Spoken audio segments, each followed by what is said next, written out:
There we go. All right. I guess we're Yes, sir. recording. We are okay. We are recording now. That means we can't escape this. This will be somewhere, forever, somewhere. There is no escape. There's no denying that this is happening right now because it's being recorded. Well, if you're Pressure. woke, you can deny it. That's right. I can identify with someone who didn't do or say what I'm about to say and do. I went to a comedy show last night. Don't ask me how I went. I won't ask you. And first of all, out of the 7 comedians that were there, or 6 comedians, one was funny. Only one. I'm surprised. And yeah, I'm also surprised. And what else was it? Oh yeah, the woke are getting tired of their own crap. I feel like, and I feel like the comedians are also getting tired of it. Yeah, but they're so embedded. They're so committed. Yeah. They'll never do anything about it. They'll never change. They realize that they have made horrible decisions and made their life suck and everybody else's life suck. So all that remains is to continue making everybody else miserable. Yeah. Like, it's not necessarily a great development.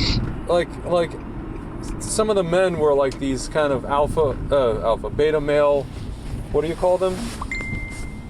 CUCK. Yeah. And this guy got it. He was saying, Jewish guy actually, how he got engaged. Then he started talking about anti-schmaxers. Soy boys. Yeah, boys, just right? like this and that. They all mentioned even though I'm a vegan, yeah, right? I don't eat soy. So what the hell do you eat? What's left out there? What do you mean?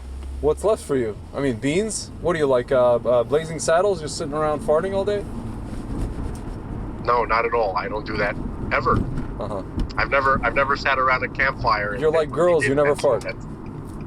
No. You know, there's 2 people that never fart. Girls and Frank Zelenko. I never made any claims about any absolutes. I just said I never did anything like that scene in Blazing Saddles. Uh-huh. Interesting. Okay. Mm-hmm. So anyway, in terms of you're asking that like same dumb question everybody asks. Oh, what do you do for protein? Protein. How do you get protein? No, I don't know. First, I'm asking like. I know. I'm doing a caricature of an annoying question I've been asked for 12 years now. Okay.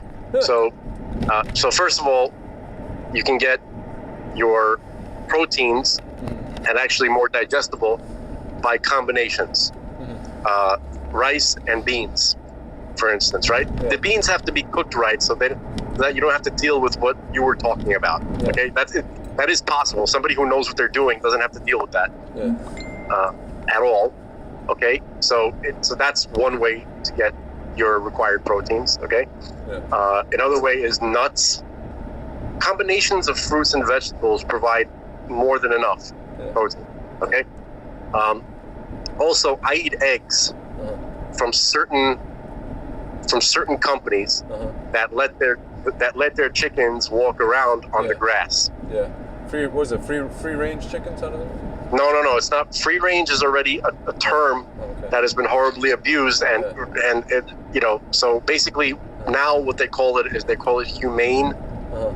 humanely raised. Which here's what that means. There's a legal definition to it. It means they have 108 square feet of grass to walk around on. Where do they get this measurement? Is it on the Gemara or something? I know, right? It's interesting, but basically, 108 square feet is quite small, right? Yeah. So, but at least chickens don't really. That's like the minimum of what a person can do to an animal and not be a complete sack of shit. Yeah. I keep thinking of George Carlin when he talked about how, like, these industries change their terminologies and stuff. You know what I mean? Like, it's always like, it's like we went from bathroom tissue to this, to toilet paper. We went from PTSD we went from shell shock to post-traumatic stress disorder. We went from that to that. All this kind of stuff. Yeah. Can you just give me 1 second? I have to let this. There's an animal. I just pulled up to the garage, and this guy, the snow. I'll give you more than a second. I have to let him in. Yes, let him inside the house because he's a snow leopard. I'll give you 2 seconds. All right. Okay, and we're back. And we are back. So Phew, that was close. yeah, The folks at home could have almost missed out on our brilliance. You know. I know. We're back. So what were we saying about? I was saying that I just saw a headline, pretty heartbreaking. This is an 18-year-old Brazilian model, 18, dead from the schmacks. That's terrible. And nobody cares. Like you mentioned, oh, that's sad, but you know how many people took and whatever. Let's sacrifice more people. Did you see that quote, that posting by Berenson, where he was talking about the WHO's statement on it today? This is like breaking news. I sent it to you. What? Let me see. Let me check. Let's see. It says schmoosters are over. Oh yeah. And yet they want to do stuff. 1 second. Just give me 1 second. I'm just reading a.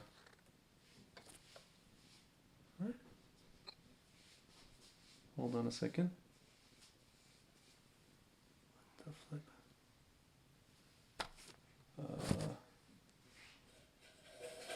Hold on a second, I just have to read something. Okay, anyway, sorry about that. Schmoosters are over.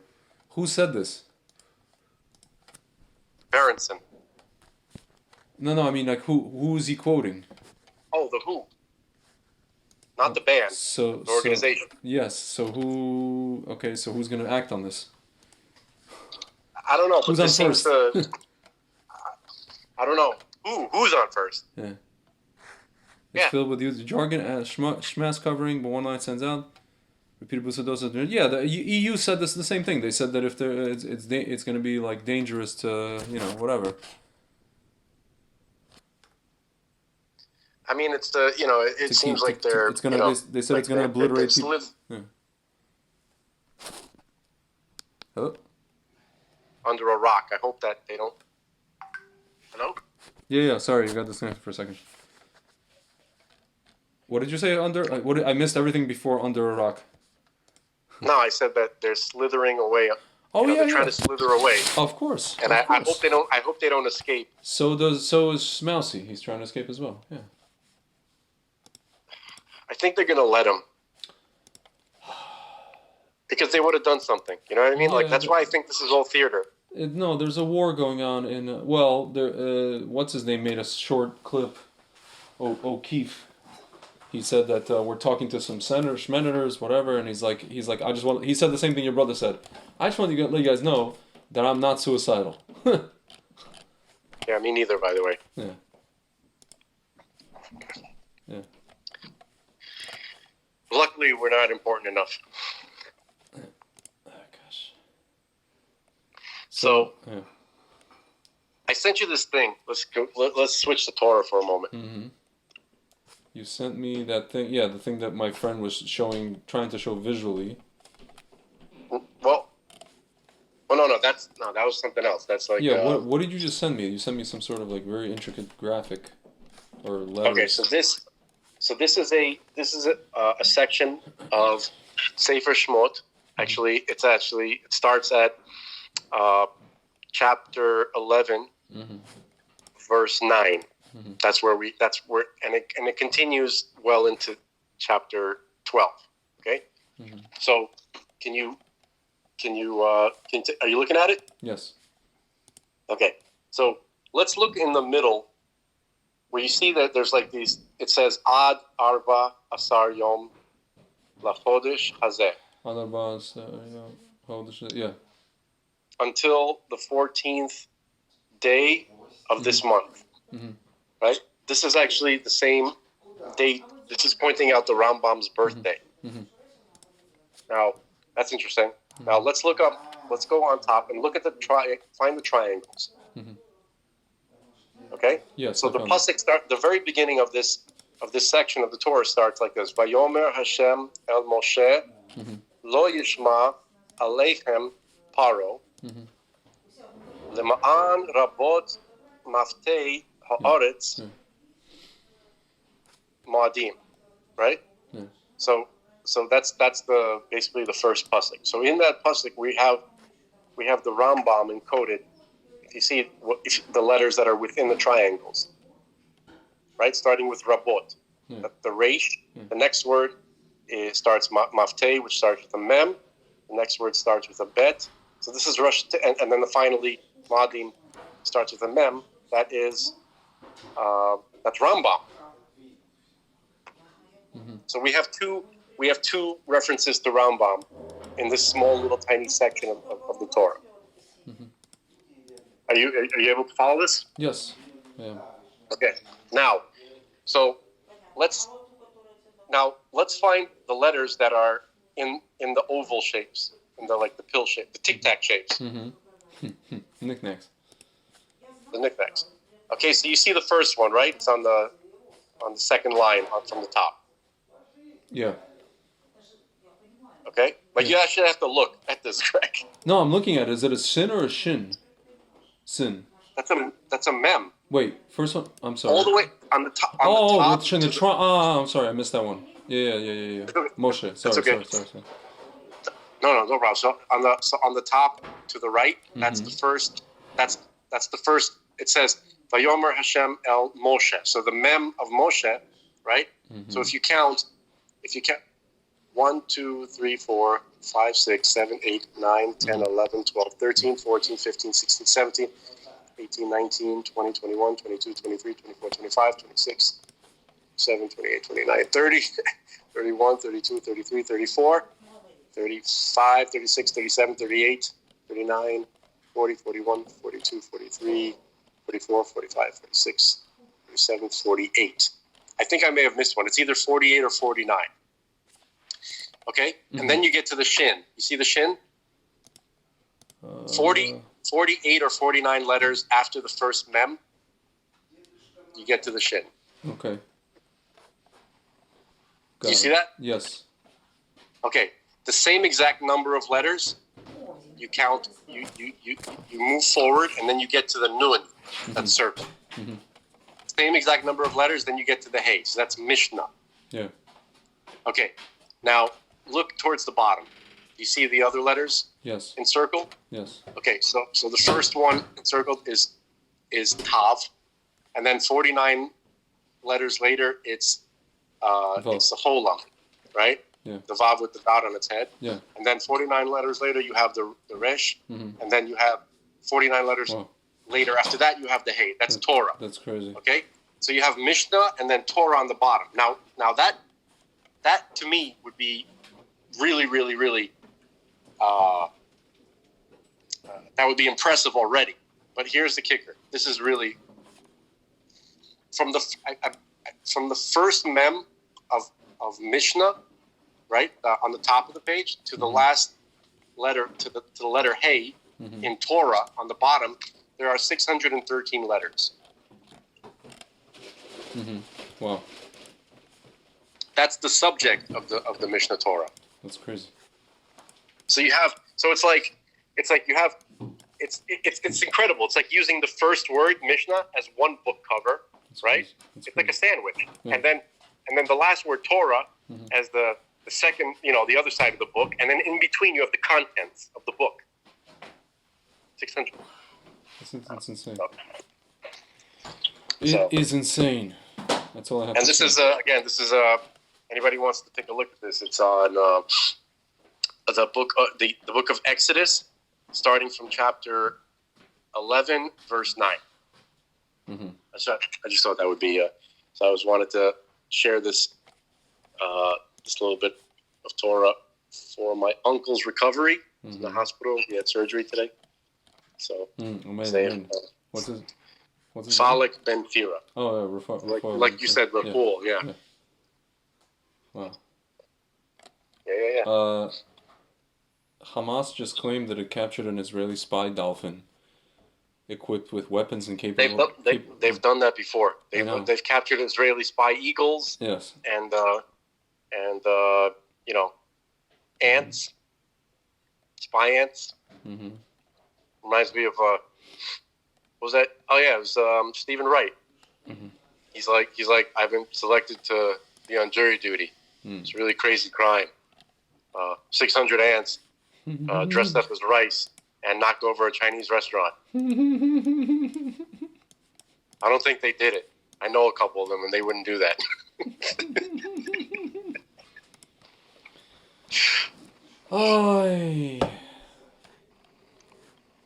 That's crazy.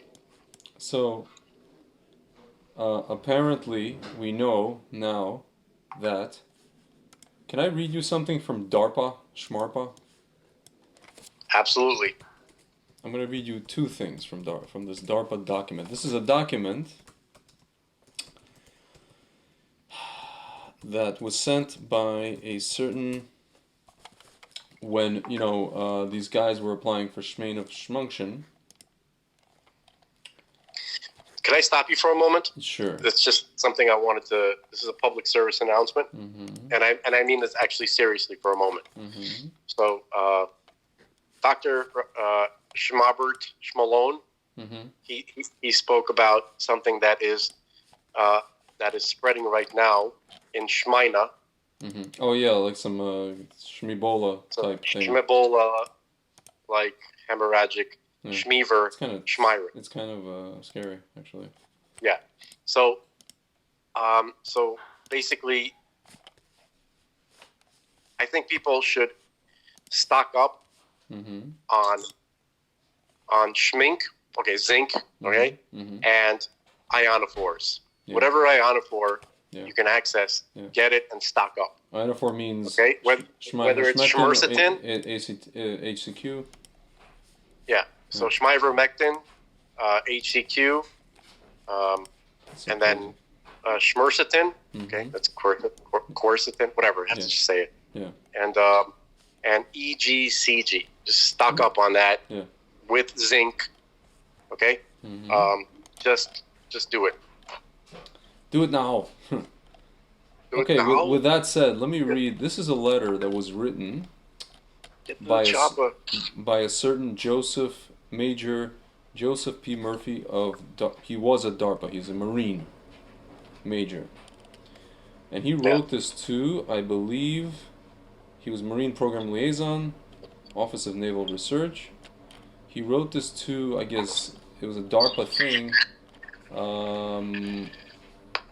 He wrote it, to the Inspector General, with regards to this. His recommendations, why, the application of Shmiko Shmel Death Alliance should be rejected. So one of the things here, I'm going to skip the. There's it's like a 10-page document. This is all the budget. I'm going to go to. I'm going to go to page 5. This is what he wrote. You're breaking up a little. Can you hear me? Did you say? You're going to go what? Can you hear me now? Yeah. Okay. Okay. Okay. It says. One second. Page 4. We're going to start with page 4. 1 second. Come on. Where is this thing? Okay. I just want to get to the part where it talks about. Here we go. Because of its now known nature, the SARSCoV VIW, which means Shmuchan Shminstitute of Shmirology illness, is rapidly resolved with early treatment that inhibits the viral replication that spreads the Schmike proteins around the body, which include a harmful if overactive immune response as the body tries to clear the Schmikes from the ACE2 receptors. ACE2 receptors. Many of the early treatment protocols ignored by the authorities work because they inhibit viral replication or modulate the immune response to the spike proteins, which makes sense within the context of what Shmiko Health was creating. Some of these treatment protocols also inhibit the action of the engineered Schmike protein. For instance, Shmimer-Shmectin, IBM, identified as a curative in April 2020, works throughout all phases of illness because it both inhibits viral replication and modulates the immune response. Of note, Shmoroquine phosphate, or better known as HCQ, identified April 2020 as a curative. This is the person in DARPA. You know what DARPA is, right? Can I read you the... DARPA is the Defense Okay, go ahead. I'll read the Defense Advanced Research Projects Agency. This is the agency of the military that like researches these things. Okay, they're on the forefront of this. It's identified in the proposals as SARS-CoV inhibitor as is interferon, which actually my father took one for Hep C. Identified, but it has a lot of side effects. May 20 curative.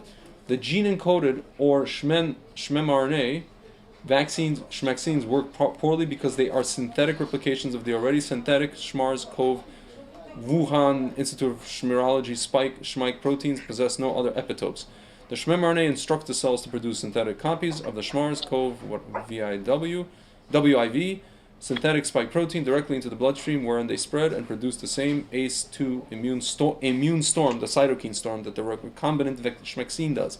Many doctors in the country have identified that the symptoms of schvaccine reactions mirror the symptoms of the disease, which corroborates with the similar synthetic nature and function of the respective spike proteins. The schvaccine recipient has no defense against the bloodstream entry, but their nose protects them from the recombinant spike protein quasi-species during the natural infection, better termed as aerosolized inoculation. So it's like through aerosol. Furthermore, let's continue. The Shmiko Health proposal states that a schvaccine approach lacks sufficient epitope coverage to protect against quasi-species of Shmorona.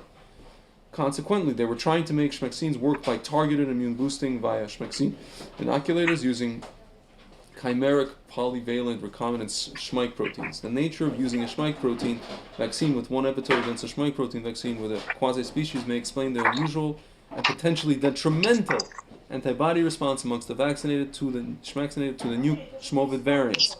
Fundamentally, the knowledge proposal provides signals that the risk of antibody dependent enhancement (ADE) from vaccination should be evaluated with high priority, on top of the reality that single epitope vaccines will have little effect against SARS-CoV.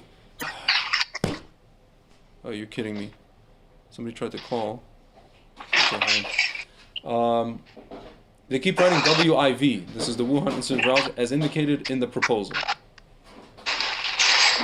Unbelievable. Here. The potential for WIV to... Dude, what was that noise? Hello? Oh no, I was carrying a bag inside the house. To de-attenuate requires immediate attention. Live vaccines have been found to de-attenuate in the past. If this is the case with SARS-CoV WIV, then the mass vaccination campaign actually performs an accelerated gain of function for it. Since it is designed, this part I didn't read, for bats of a human susceptible SARS-CoV, vaccinating humans against it actually gains its function back towards a more de-attenuated human susceptible form. Improving the SARS-CoV WIV spike protein to gain robustness against monoclonal vaccines is one of the steps of the diffuse program. The mechanism to improve SARS-CoV WIV spike protein other than direct engineering is to challenge it against animals that have spike protein antibodies. The attenuated virus will either die or adapt its form to neutralize the spike protein only antibodies. The intent was to perform this task against humanized mice and then batified mice. Instead, it was done with the world's population. SARS-CoV WIV is not meant to kill the bats, but to immunize them. This nature may explain its general harmlessness to most people, and its harmfulness to the old and comorbid, who are in general most susceptible to vaccine reactions, which is BS, we see everybody. The asymptomatic nature is also explained by the bat vaccine intention of its creators. A good vaccine does not generate symptoms. Such effects would be expected of an immature vaccine, or a vaccine being reversed engineered from a more virulent form into an attenuated form. The spike protein effect on ACE2 receptors exacerbates the harmfulness. Oh, crap. 1 second. In accordance with age and comorbidity, the nature of SARS-CoV WIV, the de-attenuation would also indicate future virulence. Through knowing its nature, at last neutralizes the threat, as effective treatments can be applied with confidence. And then it says drastic, I don't know, it's an organization, and other scientists will clean up my description of SARS-CoV WIV nature and progression with the diffuse program. This information is sufficient for an investigative report and more than enough to correct the existing shmendemic strategy. Previously, the nation did not know itself, nor the adversary in the shmendemic conflict. Now it knows both. The problem can be framed appropriately and specifically against a confirmed hypothesis. Limiting disease transmission can be dropped as the implied strategic end, and it is not the actual problem, nor is it actually feasible. The strategy will then align early treatment protocols and prophylaxis with the known curatives as a ways and means, namely HCQ and Schmeimer-Schmeckton. This course of action will achieve the strategic end of clinical resolution for those that are susceptible to the adverse effects from SARSCoV WIV inoculation. I will inevitably be asked how I figured this out and how I discovered the documents. The Schmendemic, also this guy who gave them the documents. The Schmendemic response became the predominant focus of my fellowship efforts. DARPA worked a number of Schmendemic innovations, and much of his team was familiar with biodefense. I had the opportunity to sit in the back row per se and observe, listen in on the government's efforts. My obligation-like fellowship also allowed me to observe and read the field. This observation grew in scope to the point that it became a series of reports, like a military scout would prepare tasks to investigate a problem. These reports served as iterative thinking against the problem over many months. Eventually, I arrived at a hypothesis that what leaked from the WIV could be a bat vaccine or its precursor. It was feasible that the U.S. would try to avoid SARS-CoV-2 outbreak by stopping it at its source, not by halting infections amongst people, but by halting the infections among the bats. Americans are creative, even if imprudent and technologically confident enough to try it. Like to take it. This concept seemed to fit within the preempt program construct as well, and Drastic, I guess it's like some organization, had discovered that some early specimens within the U.S. aid PREDICT program were obtained in Africa and sent to WIV. Moreover, the unusual nature and pathology of the Schmeirus hinted that it would be a Schmecksin or be Schmecksin-like. A technological challenge as difficult as inoculating bats in China would be tried at DARPA first. The massive Manhattan Project level of information suppression executed by the government and the Trusted News Initiative indicates that it would be covered up if something bad happened. The lab leak hypothesis and squabbling between Senator Rand Paul and Dr. Mousy indicated that the cover-up was more localized. Further, an actual cover-up would be more disciplined with its paperwork. So I presumed that unclassified files would be concealed on a higher network and found them where I expected them to be.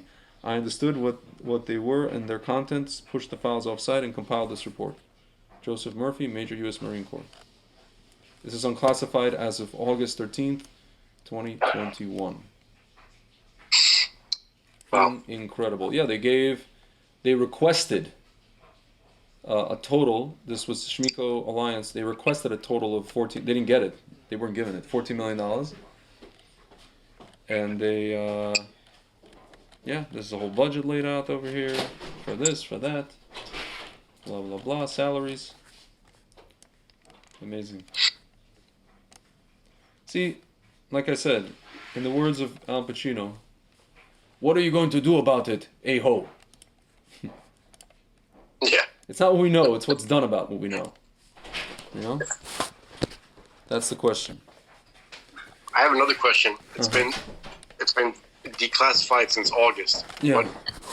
What's the holdup? No, it's not holdup. It's Shmajek. No, I mean, like, Schmeritas was talking to August? they were talking to the guy, and they had to he had to figure out a way how to release it without. First of all, the guy he left DARPA in August. I looked up his LinkedIn.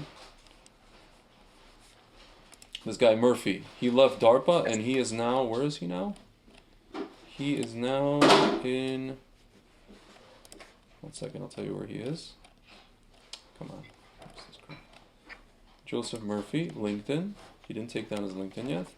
He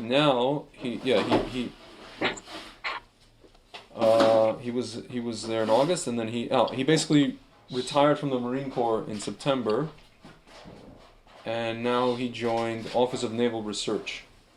Guide Science and Technology Strategy for Navy and Marine Corps innovation efforts, oversee research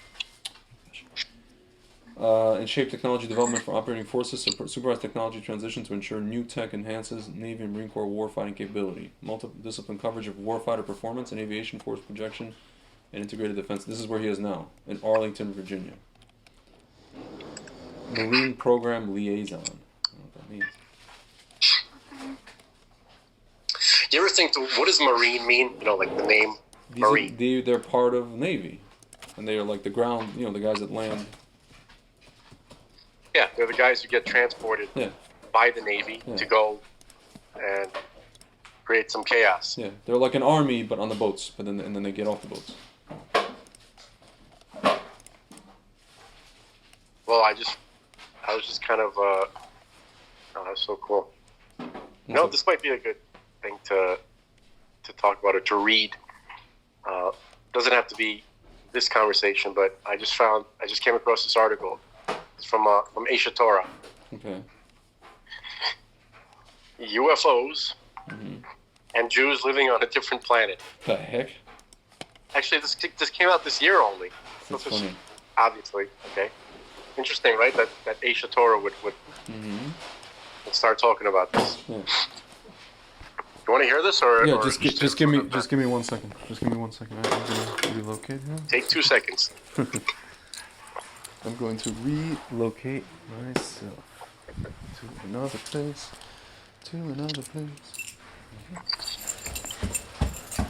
Something a little more quiet. Oh, you know what? Hold on. Let me get the jacket. Okay, continue, sir.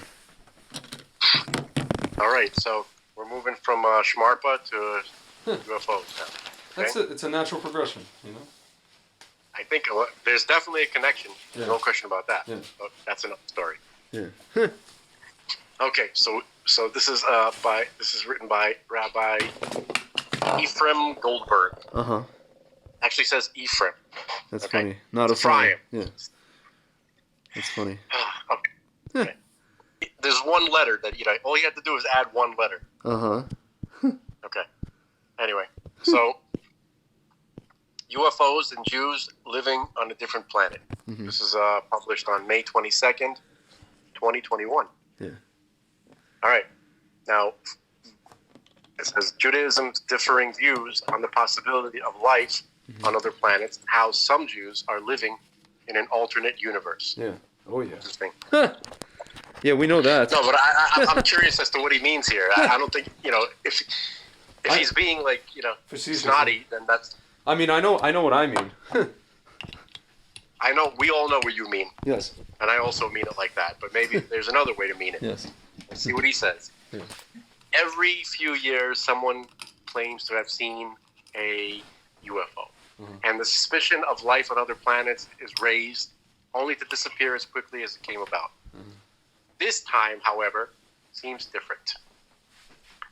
It isn't just golfer Bryson DeChambeau, I don't know how to say it, okay? Or basketball star Shaquille O'Neal. Shaquille O'Neal. I know it's Shaquille. I know it's Shaquille, but it's spelled Shaquille, all right?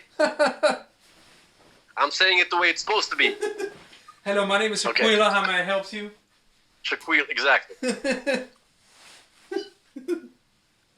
I'm not scared of him because I'm armed. I ain't scared of you in Memphis. He could be 9 feet tall. It's still not going to help him. Yeah. Okay. All right. And then of course there's quarterback Baker Mayfield. Oh yeah. Who claims to have recently seen UFOs. All these guys claim to have recently seen them. Okay. Interesting. I didn't hear about any of this.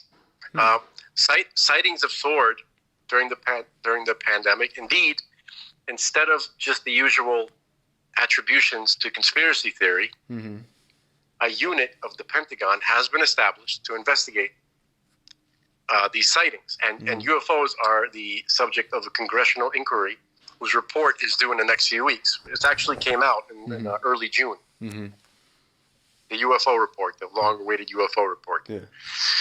Even former President Barack Obama said in an interview this week, quote, "What is true, and I'm actually being serious here, is that there's footage and records of objects in the skies that we don't know exactly what they are. We can't explain how they move. We can't explain their trajectory. They did not have an easily explainable pattern. And so, I think that people still take seriously trying to investigate and figure out what that is." Yeah. Okay. So if I had been introduced to this topic by hearing him say that, I would have ignored it entirely. Yeah. So, just saying, it's funny. It's all about how you get introduced and who introduces it. Interesting. So, it would have been a shame, right? Because I disliked the guy so much that I would have just kind of almost dismissed, something that sounds silly. Yeah. But I'm glad I didn't hear it from him first. Anyway, so I heard it from one of my favorite people. By the way, I told you, I thought the early astronauts were real heroes, and they were. Mm-hmm. So my favorite astronaut, Gordon Cooper, I couldn't believe it. He's the one. He's the one who introduced me to this. Unbelievable. Yeah. Anyway, back to the article. The upcoming report from Congress likely won't be conclusive. Likely won't conclusively settle the question of the existence of UFOs. But is Judaism even open to the possibility?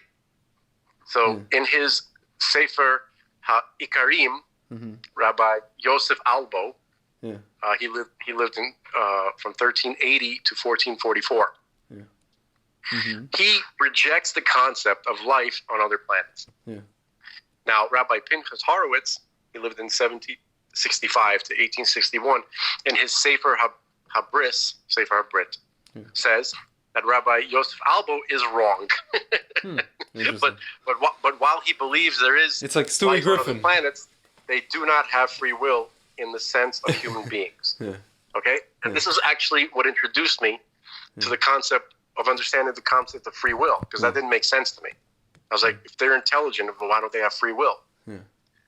And actually, all of this that we're reading about, this sounds like what Ari Kaplan wrote about. But anyway, Rav Hasdai Crescas of Spain from 1340 to 1411, he writes that nothing in the Torah negates the possibility of believing in extraterrestrial life. Yeah. Saying this in the 1300s, he quotes the words of Tehillim, of Psalms, of Psalm 19, verse 2, where it says, quote, "The heavens declare the glory of God.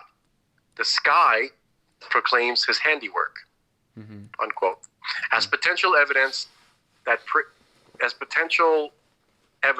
praise of God can come from inhabitants of the heavens. Yeah. That was his evidence that praising God, which is the only reason to exist, okay, according to Torah thought, right? That it's sort of like the question would be, one of the reasons why Rabbi Yosef Albo didn't believe. He goes, well, what would their purpose be? Yeah. It is us that is tasked to praise God, right? Us and the angels.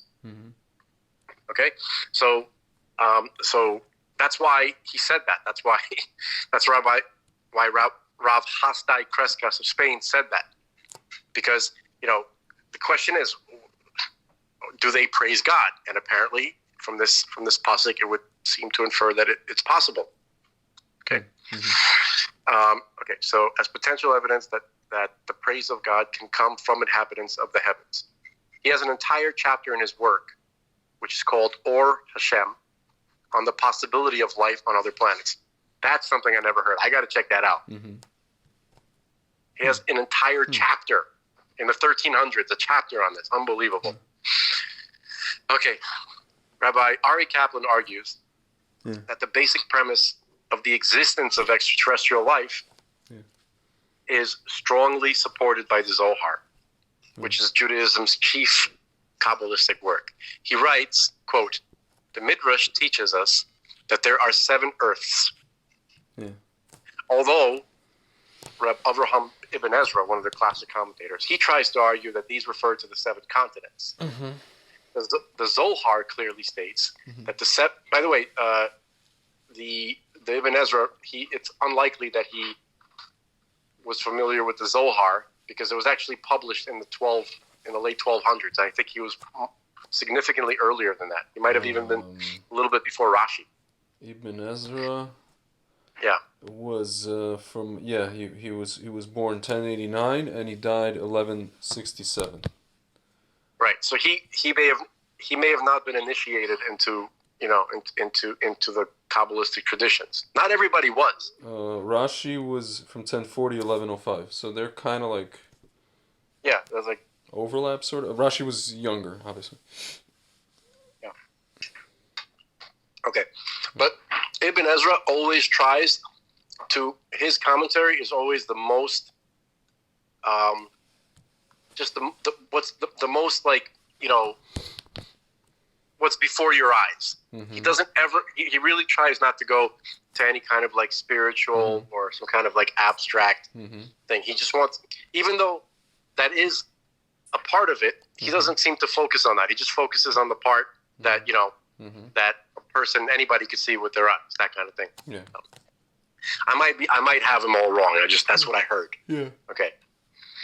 Anyway, so although the Ibn Ezra tries to argue that these refer to the 7 continents, the Zohar clearly states that the 7 earths are separated by a firmament, and they are inhabited, although they are not inhabited by man.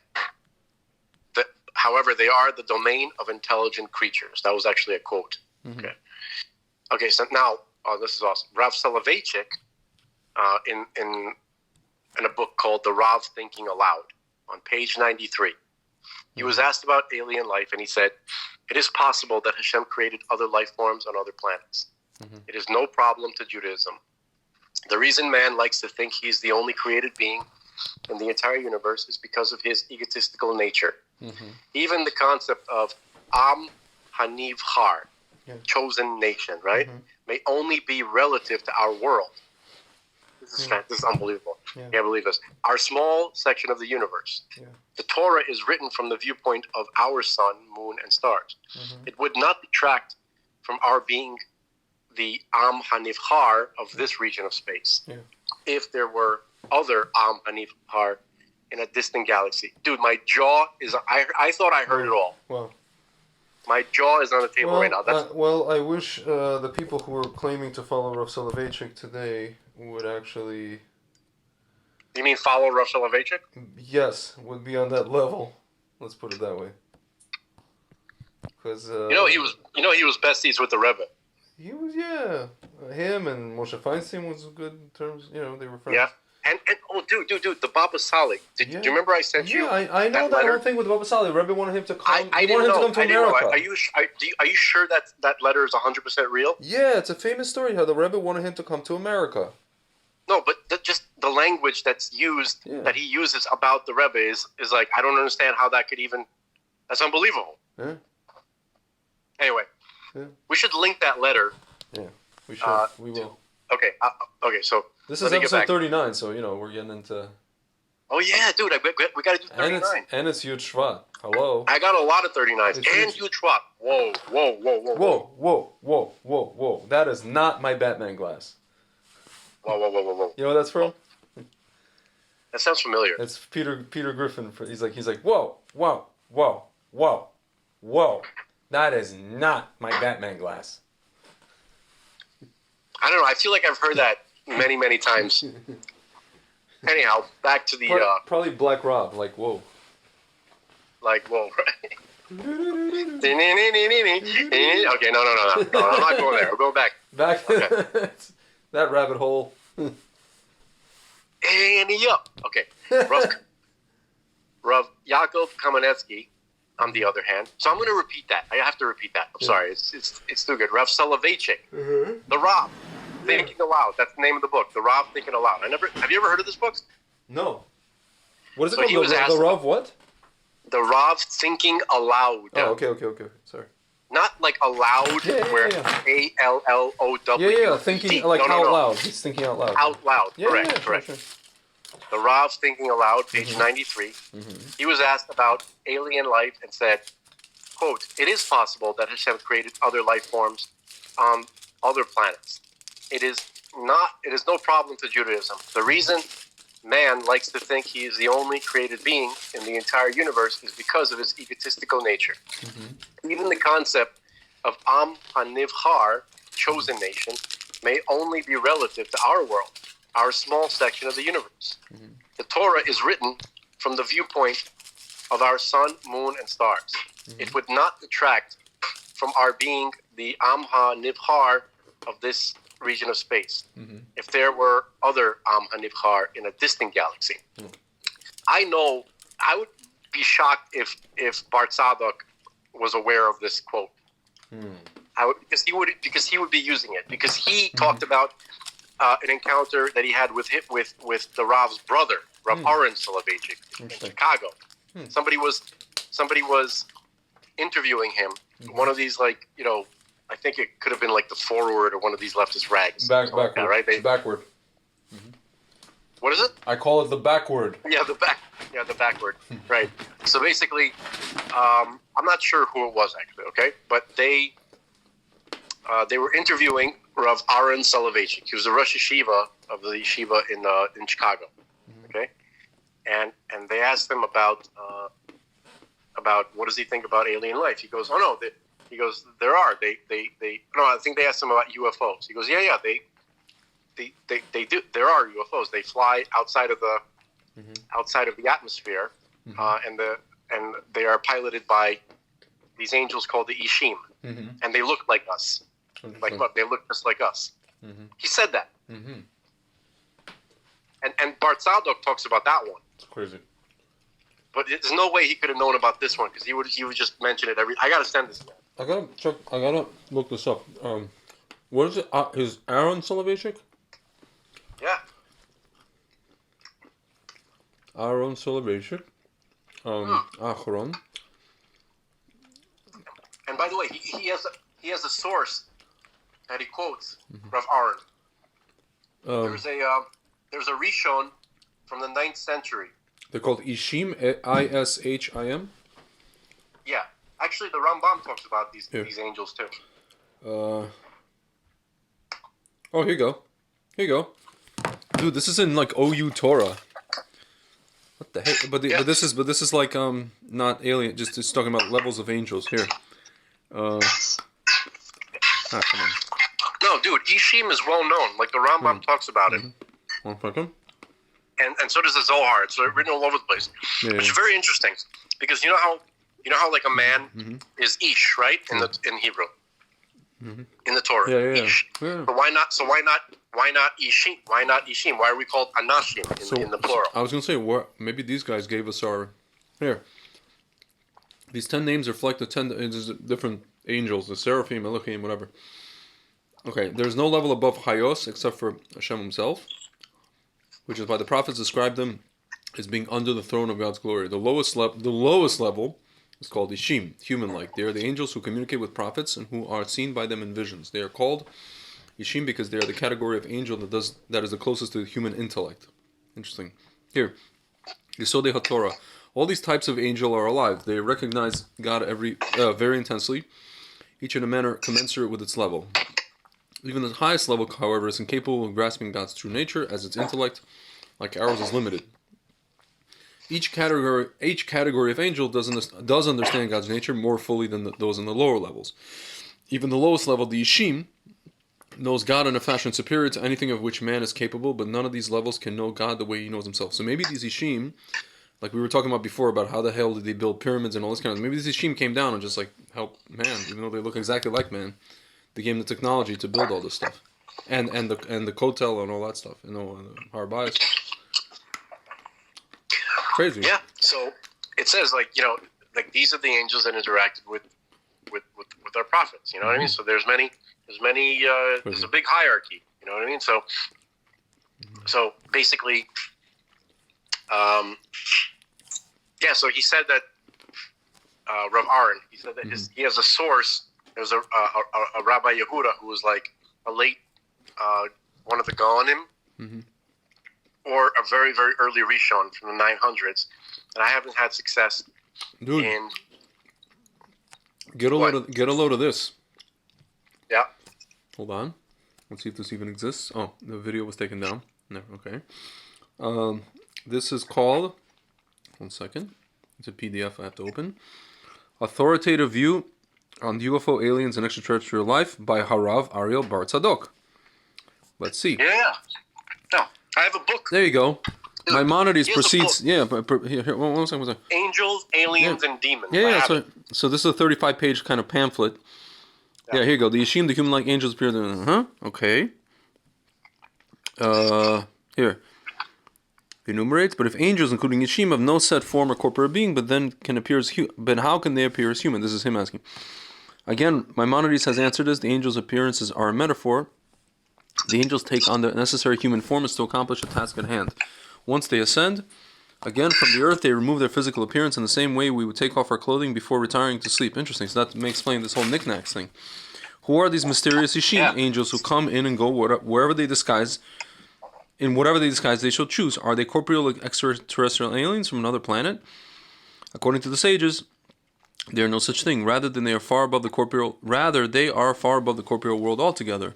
According to Rambam, they are not non-corporeal beings that have their unique existence in another dimension, one that is very close to our own. The master Kabbalist Reb Chaim Vital, in his classic Eitz Chaim, writes that the form of these Ishim is a physical one, but far more pure and refined than that of the human body. It makes sense with, again, their bodies. That's the majority view, by the way. Yeah. Not the Rambam. Yeah.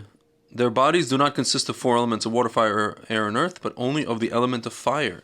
This type of body is called a Haluka de Rabbanan, today referred to as an astral body. In this hence commentary to the Holy Zohar, with Or HaHama Teruma, he writes that these Ishim angels exist in the form of men, and that their place is a dimension beneath the 10 levels of heaven. This realm of the Ishim angels is said to be called the Teli, the place of the dragon. Rabbi Vital quotes as the source of his information the ancient book of Enoch, which he said was in Gentile hands and that he retranslated it into Hebrew. This is significant, for he's the only Jewish source to validate the book today called One in Enoch. Interesting. So he goes on to say, the Yeshim Watchers have the responsibility of making sure that things on earth go along as intended. Regarding them, the sages have said there is not even a single herb which has not a guardian angel in heaven that stands over it and makes it grow.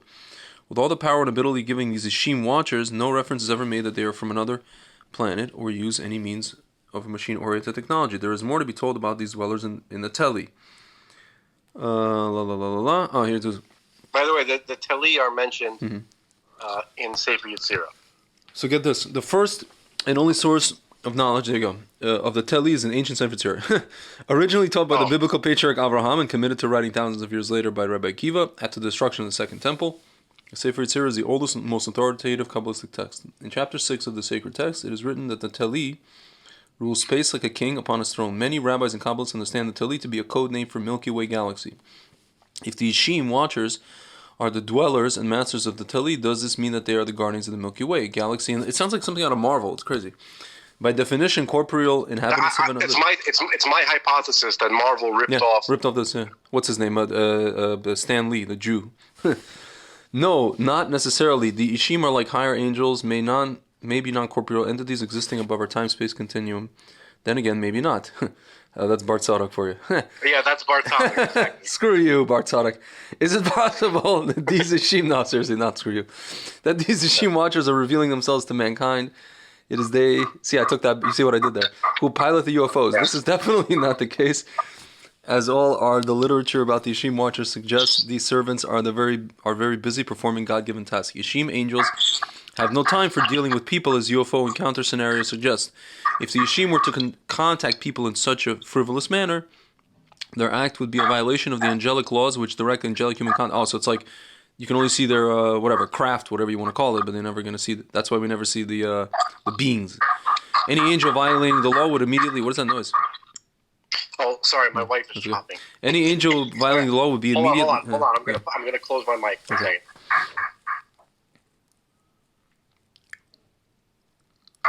Go ahead. Yeah. I'm gonna close it now. Okay. Any angel violating the law would be immediately removed from its post. Being that these angels are holy, do not violate the spiritual laws of illegal angelic human contact. When an angel legally communicates with a human, he is doing so as God's agent and will always announce that he has come in God's name. Based upon the visitation accounts that are publicly available, none of the so-called extraterrestrials come in the name of God, nor do they have any knowledge or respect of God's Torah. This is most revealing. So who the hell are these guys? That probably could be demons. No. So continue. What does he say about it? If there are, he goes,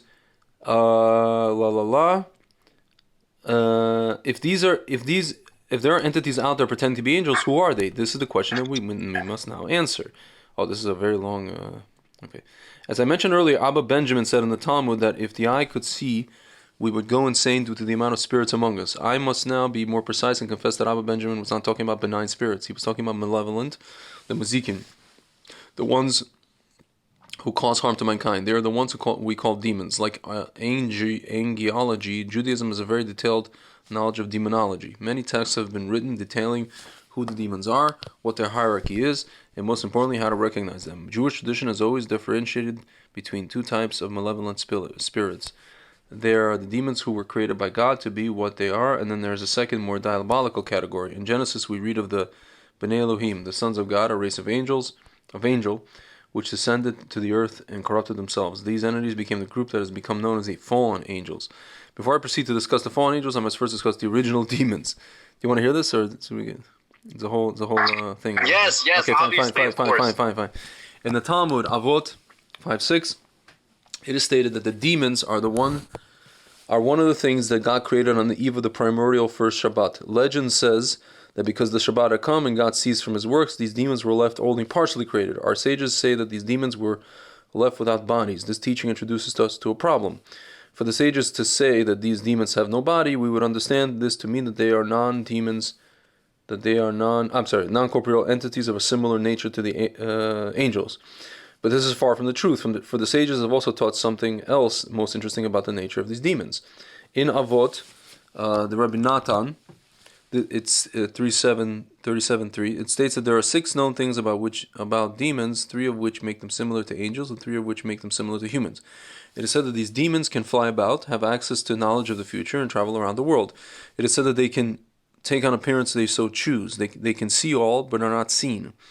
In all these ways, demons are similar to angels. Demons are similar to humans in that they eat and drink like humans, they sexually procreate like humans, and they die like humans. Now this poses a problem to what is mentioned above. How can non-corporeal entities without physical bodies eat and drink, have sex, and die? After all, death means separation of the soul and the body. When the sages said that the demons were left not completely created, they had a very profound teaching in mind that they hinted to us by saying that the demons have no bodies. During the process of creation, the demons, similar to humans, started in embryonic form, soul and rudimentary body together. When the primordial Shabbat came, which was not so much a physical time as much as a level of evolutionary development, when the work of creation was considered complete, these demons were left with bodies which were not completely formed by human standards. Of course, they had some type of physical form. How else could they eat, drink, have sex, and die? It is just that their physical form is less complete than the physical form of mankind. This is something that angers them considerably. They have never forgiven God for this. To this day, these demons are jealous of mankind and hate us. They have continuously caused us all kinds of harm on an individual and collective basis. This is why our sages call them mazikin, those who cause harm, like nizik and mazik. Like angels, these demons appear and disappear. They can know the future and get around. Yet they have appetites for food and for sex, and they can die. Their major activities are directed against their mortal enemy, mankind, whom they continue to deceive in innumerable manners. You ever think that these guys take possession of some of these world leaders and just do stuff only for physicality purposes? You ever think we that? literally keep saying that almost every. Yeah. No, it's crazy. You see, Macron, all these people. They're just they're out. They're all out trying to do is just have whatever boink as many people as possible, as much food, enjoy this, enjoy that, and that's it. Have a nice day.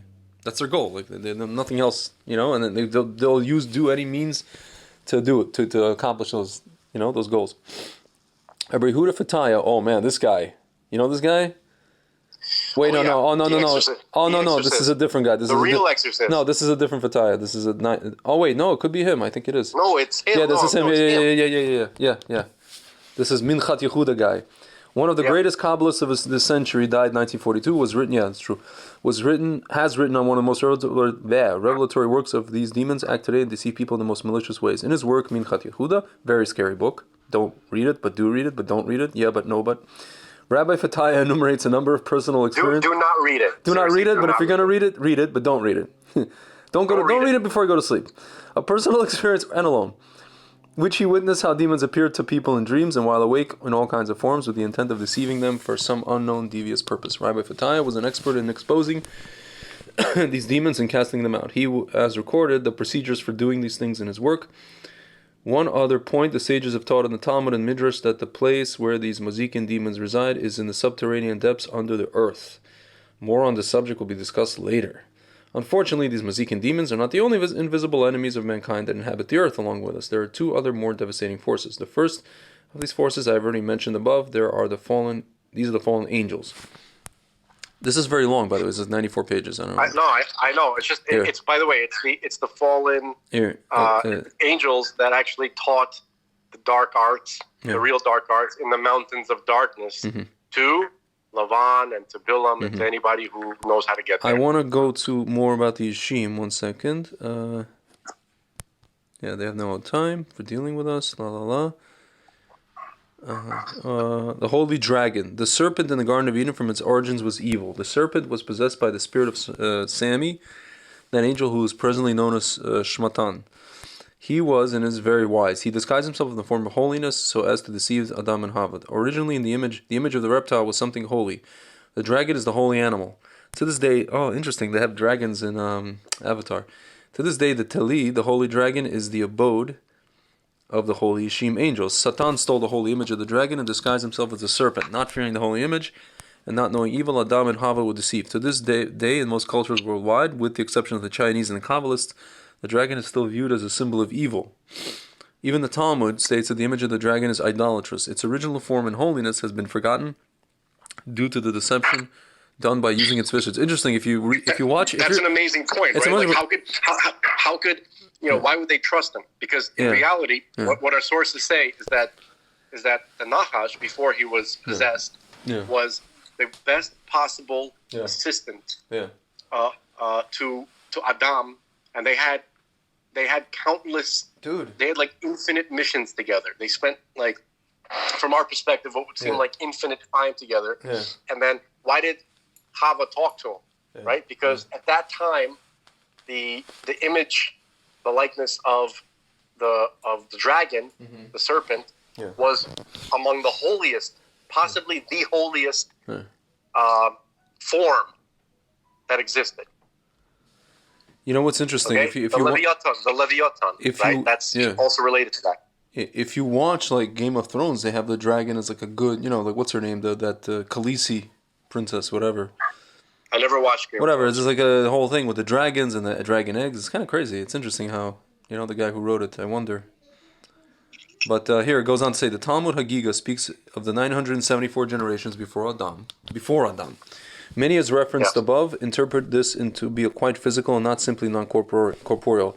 There are a number of sources that speak of pre-Adamic humans. Although their civilizations were created in imbalance and therefore fell into chaos, we have nonetheless learned that there was a remnant. This surviving remnant corresponds to the head of Esav buried in the lap of Yitzhak. Esav's head is buried in the cave of Machpelah in Hebron, and the same cave which is the vortex doorway to the Garden of Eden and the astral plane. This realm is the home of the Yishim angels. As we have learned. Wait. Okay, hold on. Yeah. Back up 2 sentences and say them slow. Esav's head is buried in the cave of the Machpelah in Hebron, the same cave which is the vortex doorway to the Garden of Eden and the astral plane. This realm is the home of the Yishim angels. Thank you. All right, you may continue. As we have learned above, the Yishim angels are the only group of angels that have some type of humanoid form. Although they are astral beings, they seem to be quite able to appear in human at any time. By the way, I'm sorry to interrupt, but remember you mentioned the Chalukah de Rabbanan, the astral body? Yeah. That's the body that Rabbanim take also. Like Rabbi, I'm sure you're familiar with the story in the Gemara of Rabbi Yehuda Hanasi. Yeah. After his funeral, he would come back in his astral form and make Kiddush for his family on Shabbos. He would come over for Shabbos. That's crazy. That means he was physical enough to hold the Kiddush cup. Wait, they would see him? Listen to what I'm saying. Okay. He would come home for Shabbos and make Kiddush for his family. Okay. They would see him. Of course they would see him. He was whatever the astral form, whatever this Chalukah de Rabbanan is, it's physical enough to be able to interact with physical matter and move it around. Is this similar to the whole thing with Eliyahu Hanavi? That we're hoping that he's going to come in astral form and whatever? I never heard that particular idea. No, I'm asking. I mean, is that like the same idea though? I mean, like what is that all about? Actually, he doesn't need to really do that. Okay. Because he never died. No, I understand that. So what are we doing? Why are we doing that? Why are we doing what? Why are we leaving a cup for Eliyahu? We're hoping he comes. So what are we hoping for? What are we doing physically? Oh, you mean so Eliyahu?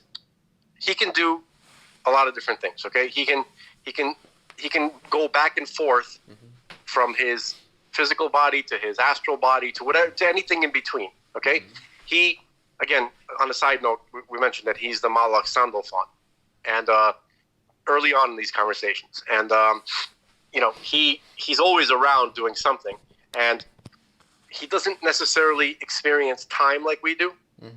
Okay, so like think about it. Somebody had a time machine, right? They can go to any point in history forever, right? He could literally do, I'm not exactly sure what it means that Eliyahu comes, okay? Because there's a lot of different ways to think about it. It could be a messenger. Eliyahu is more than just one entity. It is an office. Yeah. You understand? It's a department. Yeah. The Eliyahu department. Everybody, there are people who are unknowing messengers of the Eliyahu department. There's plenty of stories like that. Yeah. The Baal Shem Tov. So there's so many ways in which that could be understood. I mean, no, I don't know how that can be understood. I'm just saying I could speculate that there are many ways in which that could be understood. That's what I'm trying to say. Yeah. Well, let's continue. I want to, as we have learned above, the Yeshim angels are the only group of angels that have some type of humanoid form. Although they are astral beings, they seem to be quite able to appear human at any time. When the Yeshim angel appears as a human, he is quite indistinguishable from any person until he so decides to reveal himself. Reveal yourself. There are two people of whom we know from the Bible and more later sources from this Adamic race that have ascended above, joined the ranks of the Yeshim. These, of course, are Enoch and Eliyahu. Both have ascended above and became angels. Enoch became Metatron, of whom we have spoken of earlier, and Eliyahu became Sandalphon, like you said. In the words of the Talmud and Kabbalists, both Enoch and Eliyahu were originally angels who were incarnated and born as men. They ascended above death and returned to their previous abodes. Rabbi Moshe de Leon. I want to explain something, and I don't know if he's going to mention it here, because he only recently started mentioning it in videos. But there's a book which he quotes. I think it's called Misheleg Albin or something. It's the word Shelig and the word Albin is definitely are the only two words in the title. I just don't know in what order they are. Okay. So, and it is a Kabbalistic book, no more than 500 years old, from before that time. So he says there that that there have been shmitot, right? Large, big shmitot, right? Like each universe, like each set of 7,000 years is its own shmita. Yeah. Okay. Yeah. And this goes back to those 974 generations, or the pre-Genesis universe, otherwise known as the Olam HaTohu. Yeah. Okay. And the races and each one of these epochs in history had their own. Everything that we have, they had the same thing. They had Jews and non-Jews at that time. They had Israel and non-Israel. What happens is that those who are Israel in one epoch, in one Shemitah, they ascend when Mashiach comes, like he mentioned about Hanoch and Eliyahu, right? Yeah. They become, this ascended group of quote-unquote Jews becomes the Malachim for the next cycle. And the non-Jews from that previous cycle become the Jews of the next cycle.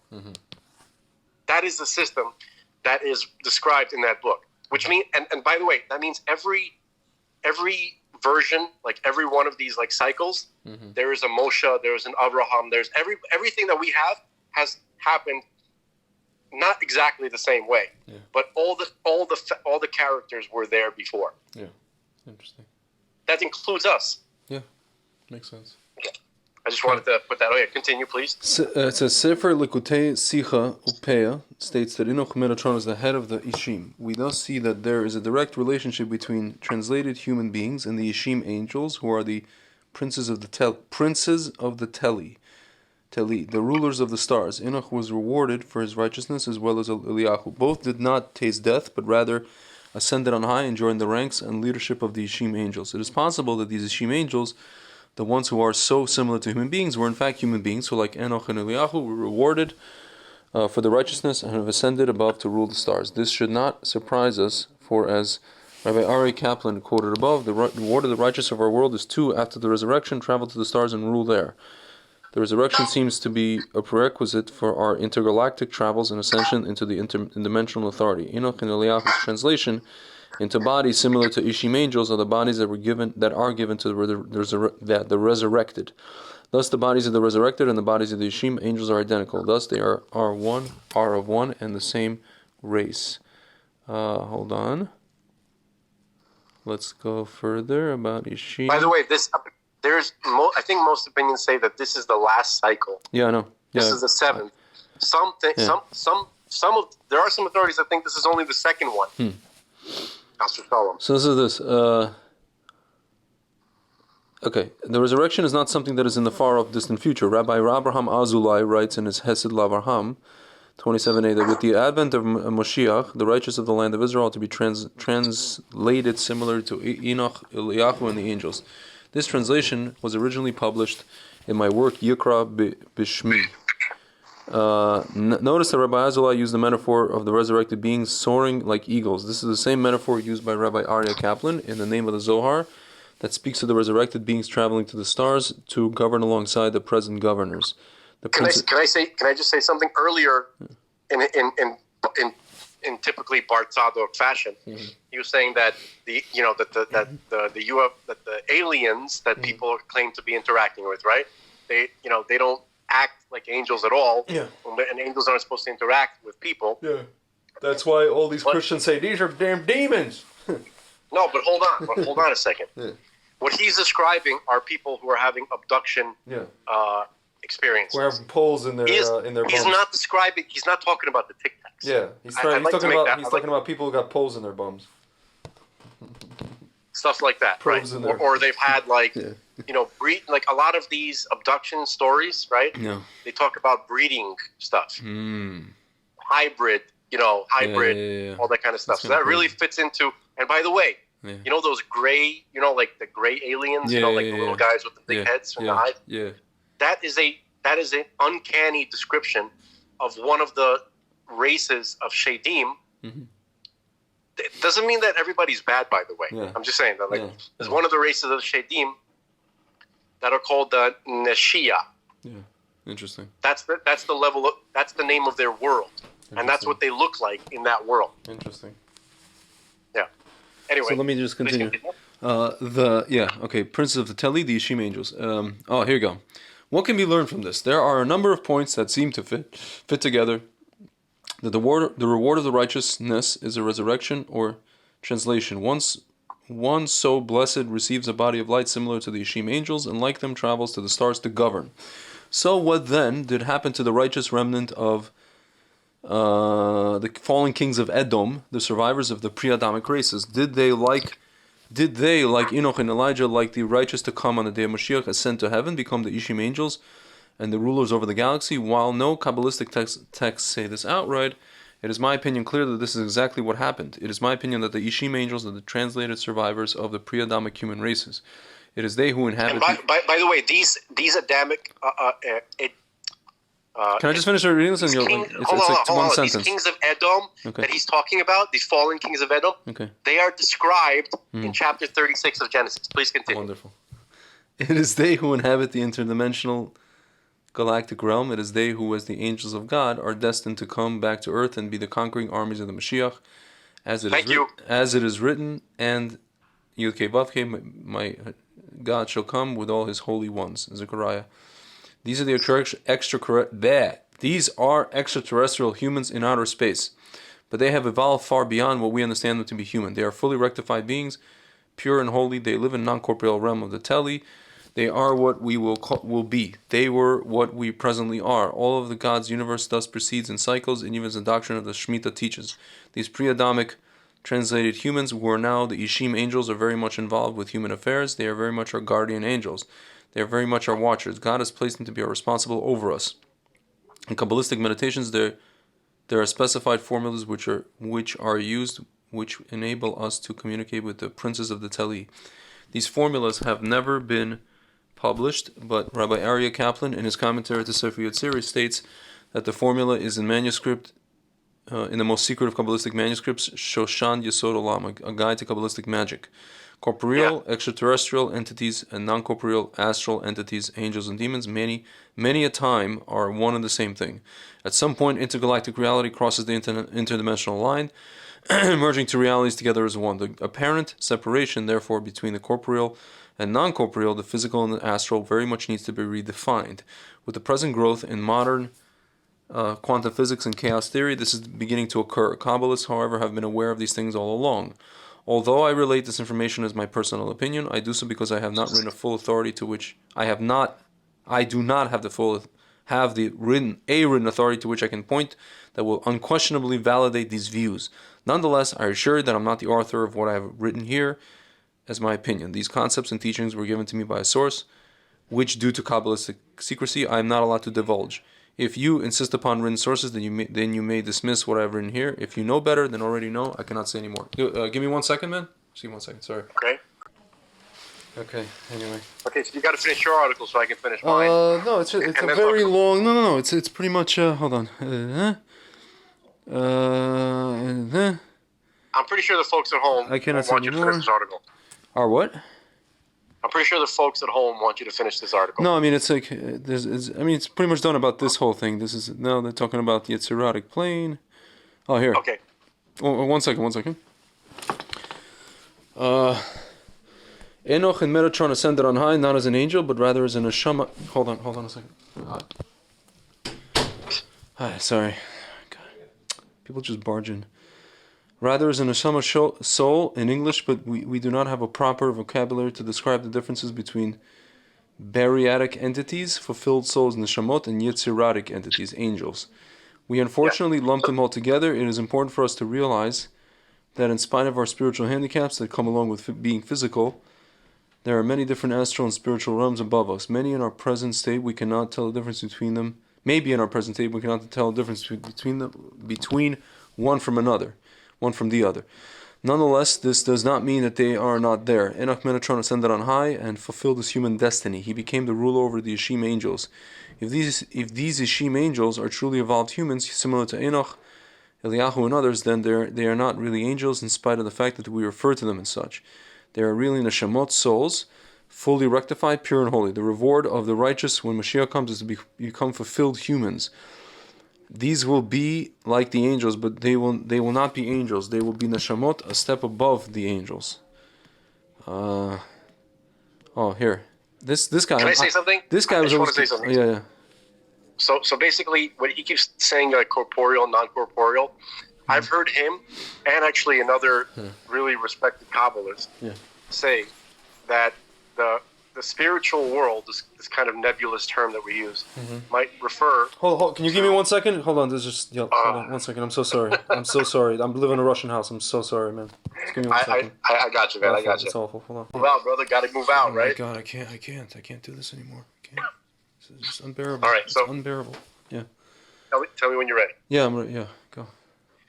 So I heard Bart Saduk and at least one other very respected Kabbalist say that the spiritual worlds are non-corporeal. Well, what does that really mean? It could refer to the tachyon universe. In fact, it's likely that it refers to tachyons are a particle which theoretical physicists talk about. Basically, it's a I think it's a catch-all term for all the particles that move faster than light, and everything that we are associated with, everything that we can touch and interact with, are the particles that move slower than the speed of light. That might be the cutoff point. Okay. The speed of light. Can I? Anyway, continue. Yeah. I just want to finish. The coming of Mashiach. The world around us is changing with frightening speed. As we move into the future, the pace of change is not only going to speed up. Where is all this change leading to? The answer is clear and inevitable for those who study biblical prophecy.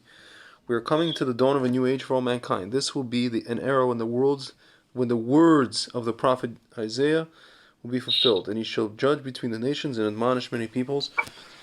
And they shall beat their swords into plowshares, and their spears into pruning hooks. Nation shall not lift a sword against nation. Neither shall they learn war anymore. Which is ironic. It's on the in that park in the UN, and they don't really follow this. Jewish tradition calls this coming the period of the age of Mashiach. What do you say? The Sitra gets it first. The age of Mashiach is a time when that the human Adamic race will achieve its final destiny as human beings were here upon the earth. The damage done to all of Adam's children from the fall will be completely rectified. Mankind will finally enter a period when we can live and grow. However, not all agree with this grandiose view. Do not think that in the end of the days of Mashiach, everything will change its natural order, or that there will be a renewal in the order of creation. Rather, the world will continue as it is. This is the traditional rabbinic view as enumerated by Rambam in his Mishnah Torah, Laws of Kings. According to Rambam, the Messianic period is to be almost identical to the present period, with one exception. Anti-Semitism and hatred are to be removed from the hearts of mankind. All the grandiose words of the prophets, Maimonides says, are metaphorical and not to be taken literally. The Jewish people are to be united under an anointed king, descended from the royal line of David. This Messianic king is to rebuild the temple in Jerusalem and gather all the Jews worldwide to return to I don't think everybody agrees with the Rambam's viewpoint about it being entirely metaphorical. So he goes on, he's going to, I guess, address this. Worldwide to return to live in the Holy Land. Jews will live in peace in our Holy Land, united under a banner of God's Holy Torah. During the Messianic era, there is to be no war or famine, competition or envy. Everything is to be in abundance, and mankind's single occupation will be to know God. The Mashiach, like any other man, is to eventually grow old and die. His kingdom is then to be passed on to his children. The Mashiach, therefore, is to be like any other man. His ascent to power will be natural and in accordance to traditional norms of political ascent. In accordance to this view, whatever God-fearing Torah leader is able to unite world Jewry is a likely candidate for the Mashiach. It is for this reason that the Lubavitcher Hasidim believe that their Rebbe had the potential to be Mashiach. For the Lubavitcher Rebbe, more than almost any other Jewish leader in this generation, had done more for the benefit of world Jewry. With all that Rambam has written regarding the coming Mashiach, he admits that the exact manner of the Mashiach's coming is and what he is to do is not universally agreed among the rabbis. The Kabbalists differ sharply from Rambam's view of Mashiach. Kabbalistic teachings about the Mashiach view the coming new age as having cosmic, interdimensional significance. It is to be a time heralded by miraculous occurrences and major changes in life as we know it. The human race is to rectify the sin of Adam. When this is accomplished, all results of the sin of Adam will be gone. I got to stop you for a second. Yeah. So, because I've heard that topic before about the Kabbalists not agreeing with the Rambam. Okay. But really, what's happening is that they agree on almost everything. Mm-hmm. Except Rambam doesn't talk about the second part. Yeah. He only discusses the part of Mashiach coming that is nature as we're used to. That is accessible to us, to understand. Yeah. Right. After a certain point, after the first 100 years of his rule or whatever, something like that, the second half is supernatural. Yeah. Okay, the Rambam just didn't talk about that part. That's all. Yeah. Okay. All right. I just don't know where I was. Okay. We will not only achieve the level of Adam as he was in the Garden of Eden. We will also achieve the level that was Adam's original destiny. Mankind will no longer have evil inclination. Women will no longer have menstrual cycles, nor will they have pain in childbirth. Death itself will cease to exist. Human spiritual consciousness will expand to cosmic proportions. Knowledge will be inborn. There will be a full integration of the levels of the soul. The neshama soul will manifest fully through the nefesh life force, unleashing previously unknown psychic powers and revelations. In other words, the era of Mashiach is to be a wondrous time, a true human utopia, wherein which the human spirit will reign supreme, answering to none other than God. Human potential will literally soar to the stars and beyond. So it's again, Sitra gets it first. We see today they're trying to push for this, build back better and spend bazillions of dollars on this and give people reparations for this, and it's they're running far ahead with stuff we don't even have in terms of derech hateva, we don't have the ability to do it, but they have again, road to hell is paved with good intent. They have the intentions of what we just described. They want utopia so badly, but they don't really know what that takes. I think that the useful idiots who follow them, don't, want utopia and don't know what it takes. For sure, that's what I'm saying. No, but even AOC, don't want utopia. No, but even AOC, I think she's a useful idiot. She's a useful idiot. I think she plays a great role as a useful idiot. Yeah, I guess. Or maybe she was once, and then now she became whatever she is today. Anyway. She is. Anyway, I'd like to finish my article. It's almost done. What do you mean? Okay. What do you mean your article? The article I was reading when you started reading. Oh, this is not. I want to read you about because this is something I've been wondering about. There's a guy called Armilus. Oh, Armilus. I can tell you about Armilus. I just want to tell you before I start reading about Armilus, I asked this actually a real Mikubal, Rabbi Mordechai Scheinberger. I don't know if you ever heard of him. I heard of him. In the old city, and he started like Oregon News Community, whatever. And I asked him, this is when Obama was president. I'm like, is Obama Armilus? Yeah. Because there was a very, there was like a messianic fervor around the guy among people, not among Jews, but just among, or from Jews at least, but just among like human beings, in America. So he's like, he goes mashu kaze. He's like something like that. So here, the force. Armilus is basically just another way of describing Gog from Magog. Yeah, the way the reason I asked was the way it was described that I read. I was like, this sounds eerily like whatever. Let me keep reading. The forces of darkness will erect an artificial messiah in order to confuse the minds of. Wait, where are you reading this? This is from the same Bartadok thing. Same article. Yeah. Okay. This is just the end of it. The forces of darkness will erect an artificial messiah in order to confuse the minds of people. There is already talk of a new world order and a one-world government. Throughout Jewish literature, there is mention of a man named Armilus, who, according to the Midrash, Milchamot Mashiach is the Christian Antichrist. Armilus is to be the false messiah. He is to organize a one-world government that will solidify all power politically, economically, and socially. He is destined to wage the final war against all those who hold the true God's word and act in righteousness. Armilus will not distinguish between the Jew and the righteous Gentile, for all who walk in the light will be his enemy. The main weapon that Armilus will use, like the serpent in the garden before him, will be the power of deception. He will attempt to reverse the order of creation and call what is evil good, and what is good he will call evil. Any spiritually minded, we're seeing this now, any spiritually minded or religious person can see the beginnings of this in our society today. In spite of however bad the immediate outlook might appear, Jewish prophecy makes one thing quite clear. The righteous of this world are not to be acting alone, they are to receive help from above. The government of Armilus is to be all-powerful. No human force will be able to stand against it. It is for this reason that God is to personally intervene in human history and send his Mashiach accompanied by an army of angels, Ishim, who are to defeat Armilus. That's why you're waiting for the knickknacks. Armilus using powerful spiritual technology. The Marshmallow Man. Listen. Accompanied by an army of angels, Ishim, who are to defeat Armilus, are using powerful spiritual technologies, quote unquote. The Bible, Zechariah, is clear that in the final war, the enemies of Israel are to be wiped out in a most supernatural manner. One point, however, that I hold to be the most interesting is, what would be the world's perception when CNN and the international media broadcast the advent of Mashiach's angelic army descending out of the sky? Will the world view the Mashiach's army as an invasion from outer space? Armilus most assuredly use his weapon of deception to make us believe the opposite of the truth.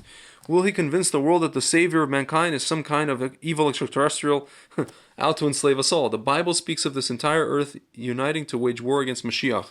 What better lie could be perpetrated so as to deceive the entire world and to unite them to do evil? In light of this scenario, the extraterrestrial connection becomes all the more important for us to understand. Another messianic prophecy speaks of the third holy temple descending ready, built out of heaven to rest upon the Temple Mount in Jerusalem. Will the coming of this massive structure be interpreted as the landing of a great UFO mothership, the type portrayed in the movie Close Encounters of the Third Kind? The third temple is said to presently exist in the third heaven, which is one of the astral planes. In order for it to descend to earth, it must translate from being non-corporeal to being corporeal. Again, we see here that the interdimensional bridge is easily crossed. All in all, the coming of Mashiach is going to be an exciting and very literal earth-shaking event. Pre-Messianic prophecies and traditions are quite numerous. For those who wish to review original source material, I recommend the book When Mashiach Comes. I read this book actually, by Yehuda Chayun. I read this in yeshiva, where whatever. It basically that's where I found out about one of the sources that says we're allowed to calculate. I forget which rabbi. This text is a translation from Hebrew and is probably sorry. Can you please send me this book? I never heard of this book. Yes, it's actually a staple in many yeshiva, Baal Teshuva, Anglo yeshivas in Israel. The text is a translation from Hebrew and is probably the best source of information on the subject. It has it just gives you like different kind of like, it's like a cliff notes of different sources. What happens when Mashiach comes from different rabbis across, different, the time, whatever. Messianic scenarios are still written today, are still, I guess, being written today. It's a typo. Many modern Kabbalists are receiving revelations about the Messianic things to come. Though these prophecies do not relate directly to the topic of UFOs and extraterrestrials, they still make mention of the interdimensional and possibly intergalactic angelic interventions. I have decided to include here some material from Rabbi Meir Menachem of Beitar. No one seems to know who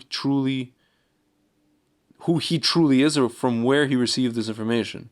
His name might possibly be fictitious. For there is no rabbi by that name in Beitar today. I cannot validate his timetable. Nonetheless, in my opinion, his material is well worth our time to review. The Messianic prophecies of Rabbi Meir Menachem. Here we go. Number 1. Events leading up to the coming of Mashiach. 1999. Pressure on Israel reaches a point where it becomes intolerable. Wait, when was this whole thing, Jazz, written? Hold on. Sorry, I probably have to scroll all the way back. This thing was written in 1995 and then updated in 2002. Okie dokie, artichoke. Hold on. So this is like written at that time, but this is interesting. It's like very, you could look at today and it's like crazy. Okay, Armilus. Okay. Events leading to coming Mashiach, 1999. Pressure on Israel reaches a point where it becomes intolerable. Terrorist attacks continue unabated day and night. Fear and insecurity prevails. Israel wants the bold from the peace process, tempted to take back land, and they have returned to the Arabs. However, since the Palestinians are now a sovereign nation, Israel now finds itself in the same position Iraq found itself, with Kuwait provoking the ire of the entire world by carrying out deportation and population resettlement policies. Around the 15th of Tammuz, the UN resolves to send ships to blockaders. Okay, so this just never happened, I guess, but coming of Mashiach, before war begins, Mashiach will first appear in the company of Eliyahu Navi on approximately 15th of Tammuz or 1999, 57-59. Okay, he will exhort the people to do tshuva, and he will voice his disapproval at the progress of the tshuva movement and over our leaders of state of apathy. Okay, makes sense. He will say that he cannot lead them until the people do tshuva shlema, complete repentance. He will then go into seclusion until 9 months later, after the war ends, and after tshuva shlema is completed, appearing on or about Nisan 5760 to assume the mantle of kingship. During his seclusion, 2 wars will take place in Israel, stimulating the process of tshuva until it's completed at the end of the second war. The wars will take place in 2 phases. Can you give me 1 second, man? Sorry about that. Yeah. 1 second. Sorry about that. Okay. Phase 1, the war of the nations against Jerusalem. Oh, wait, 1 second. Okay. Phase 1, the war of nations against Jerusalem. The Western nations, consisting of 70 nations, including the U.S., Cuba, England, France, Germany, Egypt, under the aegis of the UN, will come with battleships and blockade the coast of Israel for a period of 3 months. Those who refuse to do tshuva will attack the ships. The UN will retaliate and land troops in neighboring countries and bombard the coast and invade Israel. Those that choose to fight will be killed or captured, taken into exile to Egypt. They will beg to become slaves and servants, but the Egyptians will send them to death. Egypt thus reveals itself as the archenemy of the Jews. Eliyahu, who does not go into hiding, will lead the movement for national shuva. At the end of this penance period, on Sukkot, the ships will sink into the sea, a miracle rivaling that of the Exodus from Egypt. The Western nations will be humbled, recognize that it was an act of God, and cease from further aggression. But an Eastern bloc will be drawn into war to avenge the honor of the West, in addition to sheer spite and hate. Resurrection. The resurrection will take place concurrently on Sukkot, with God descending on the Mount of Olives, bringing the Kodashim with him to intervene in the war and to stop deportation of Jews and to defeat the nations. It will be marked by an earthquake in East Jerusalem. The Mount of Olives will split, leaving a wide rift. War of Gog and Magog, Armageddon, that's number 5. The countries of the north, east, and south, namely Russia and its republics, Iran, Sudan, and others, possibly Turkey, will join a group of 70 nations as Russia initiates the War of Gog and Magog. This war will begin after Rosh Chodesh Shvat, 5760. Okay. January 2000, the attack will begin by air, dropping soldiers and artillery down on the mountains of Israel in an attempt to take over Jerusalem and seize control of the country. They will be met by God with a cataclysmic earthquake, shaking the mountains, causing them to panic and shoot each other. It will be accompanied by giant hailstones, driving flooding rains, culminating in a plague, killing them down to the last man. There will be no survivors. All that would be left is to bury them. They will be buried at Shar Hagai. Oh, Shar Hagai is it's like this army thing now, like a museum. It will take 7 months to bury them all because the numbers will be so great and they will be scattered in the mountains and the valleys carried away by the floods. They will all die before Purim, March 21, 2000. A cleanup operation will be launched to purify the land. It will be completed before Sukkot. Following this, the period of complete repentance out of love will be concluded on Purim with Eliyahu Navi, renewing the covenant between Israel and God, as mentioned in the Kitavot Nitzavim, reaffirming Israel as a nation that belongs to God. Number 6, return of prophecy. Prophecy will officially return to Israel about Purim. We're basically 20 or 30 years behind schedule here. That is when the complete repentance. Well, this is just one of the scenarios. Yeah. It doesn't make much sense to me. Number 7, installation of Mashiach on Rosh Chodesh Nisan, April 6, 2000. Mashiach will be coronated as king over Israel. He will prepare an altar on the Temple Mount for the first Korban Pesach. The entire nation will participate after the holiday. Building of the temple will begin. 8, completion of the temple. The temple will be completed on Tisha B'Av 5760, August 10, 2000. Descent of the heavenly temple on the 15th of Av, Tu B'Av. The heavenly Beit HaMikdash will descend from the sky and be superimposed over the earthly one.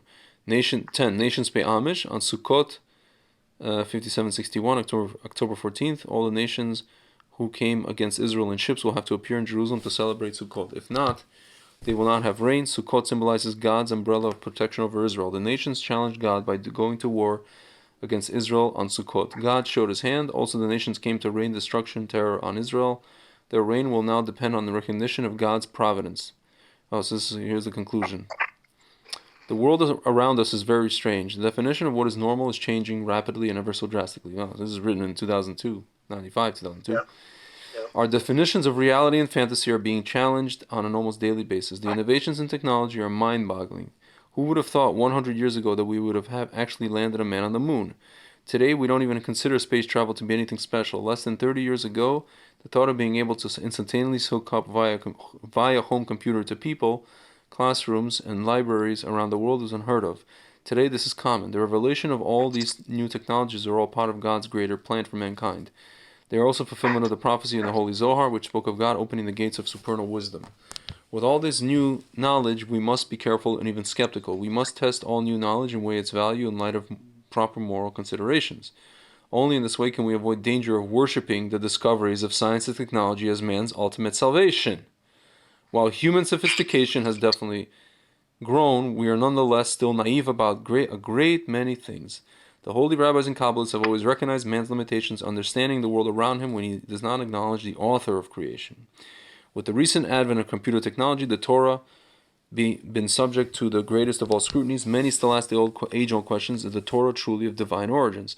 Can this ever be proved or disproved? For the Torah faithful Jew, such as myself, such questions are outright offensive. We live by faith and care not what science can prove or disprove. Yet modern computer analysis of the Torah has uncovered a most shocking discovery. There are secret codes concealed numerically within the arrangement of the letters in the Torah text. These codes are prophetic in nature and have revealed shocking truths about events, past, present, and future. No one would have known that the Torah codes existed if it were not for the 20th century computer technology. Statistical analysis has proven that these codes are no mere mathematical coincidence. There is a very legitimate sub-level of teachings and knowledge concealed within the Torah. Now this poses a dilemma. There certainly was no computer technology 3,500 years ago when Moses received the Torah on Mount Sinai. How then did the Torah codes get there? I am sure that some of you believe that extraterrestrial aliens put them there. However, As a rabbi and Kabbalist, I know that the Torah codes were not placed there by an extraterrestrial alien. The codes were placed in the Torah by the creator of aliens and humans alike, the holy living God. Today, through the Torah codes, scientists have proven the Holy Torah is definitely from an intelligence far beyond that of mortal man. But we rabbis and Kabbalists have always known this. This is why we have kept the faith for the past 4,000 years of Jewish history. What then can be learned after a review of all the material that I've provided here? According to Judaism, there is definitely life in outer space, but so what? According to Judaism, there's also life in inner space. As we grow in sophistication and in understanding the world around us, we must expand our knowledge to include the realities and workings of the non-corporeal astral realms. Regardless of whatever explorations we might pursue, be they in outer space, under the seas, or under the earth, the true final frontier will always be the inner space of the human mind, the doorway to the human soul. For it is only the human soul with the spark of the divine as its source that can truly lead us in the right directions through our multiple dimensional existences as dual corporeal and non-corporeal beings. We are coming into a new age, and the passageway into it is most precise and narrow. There is so much confusion surrounding us as we are bombarded with the so many new things. People, Jew and Gentile alike, no longer know where to turn for the answers that give life its meaning. We are so inundated with the new that we have forgotten the old. More so, we are subtly taught that whatever is old is obsolete and useless and in need of replacement. This is how religion, Torah, and Judaism are viewed by many today. So many people believe that the Bible and Jewish law are no longer applicable in our modern technological society. How devastatingly wrong are the ones who believe this. God's wisdom concealed in His Torah is now only beginning to be revealed. The concealed wisdom has waited these thousands of years for us to develop an intellect that could grasp them. Well, now the time has come. The UFO experiences of people today are all part of God's plan to make us aware that there is a greater world surrounding us, more than what the eye can see. Many of the UFO stories are nonsense. Many UFO sightings are really secret military projects, which the government has every right to keep top secret. Many close encounters with extraterrestrials are really encounters with other interdimensional beings, most likely of a demonic nature. Some sightings, stories, and encounters are the fantasies of deluded minds. Some sightings, stories, and encounters might very well be of real extraterrestrials who have a God-given right to be here, to conduct whatever business it is that God has given them to do. No matter what the source is, no matter what the truth, there is only still one underlying reality beneath all these phenomena. When we look out upon our universe and explore everything there is to be explored, once our minds have examined all things and we rise to be true masters of the physical universe, we will find as the last and most ultimate discovery that which the ancient master Abraham found some 4,000 years ago. There is only one true existence and only one true reality. This reality is the consciousness of the universe. It is above and beyond the universe as the soul is above the body. The reality is the true being and awareness of all. This reality is above the universe itself, above and beyond, while at the same time below and within. This reality is God, the one and only true source. What's that noise?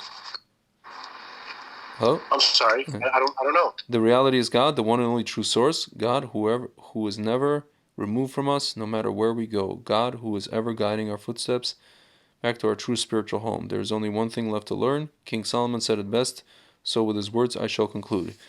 The end of the matter, when all is said and done, fear God and keep His commandments, for that is the whole duty of men. For God shall bring every work into judgment, even every secret thing, whether it be good or whether it be bad. This is Kohelet 12, 13, 14. That's it. Interesting. Okay, so I'd like to finish my... it's very short, actually. This whole the article that I was reading is short in general. Yeah. But that was awesome. I'm glad that you read the whole thing. It wasn't the whole thing. I read certain parts. The whole thing was like 94 pages long. Okay. Yeah. So, yeah, I mean, that's pretty cool. So, okay. So last time we looked at this article, we talked about Rav Soloveitchik in this book, The Rav Thinking Aloud, on page 93. So he said, it's possible that Hashem created other life forms on other planets. It's no problem to Judaism. The reason man likes to think that he's only created being in the entire universe is because of his egotistical nature. Even the concept of Am HaNivchar, the chosen nation, may only be relative to our world, our small section of the universe. The Torah is written from the viewpoint of our sun, moon, and stars. It would not detract from our being the Am HaNivchar in this region of space if there were other Am HaNivchar in a distant galaxy. Okay? It's not going to take away our specialness. Now, okay, Rav Yaakov Kamenetsky, on the other hand, is reported as having said that there may or may not be living creatures in outer space, but there cannot be human-like creatures with free will. The Torah was given only to the Jewish people on planet Earth. God did not have created creatures with free will, but without a Torah to guide them. That doesn't mean, so free will means being given commandments. According to the Torah, free will means if you have commandments given to you, you have free will.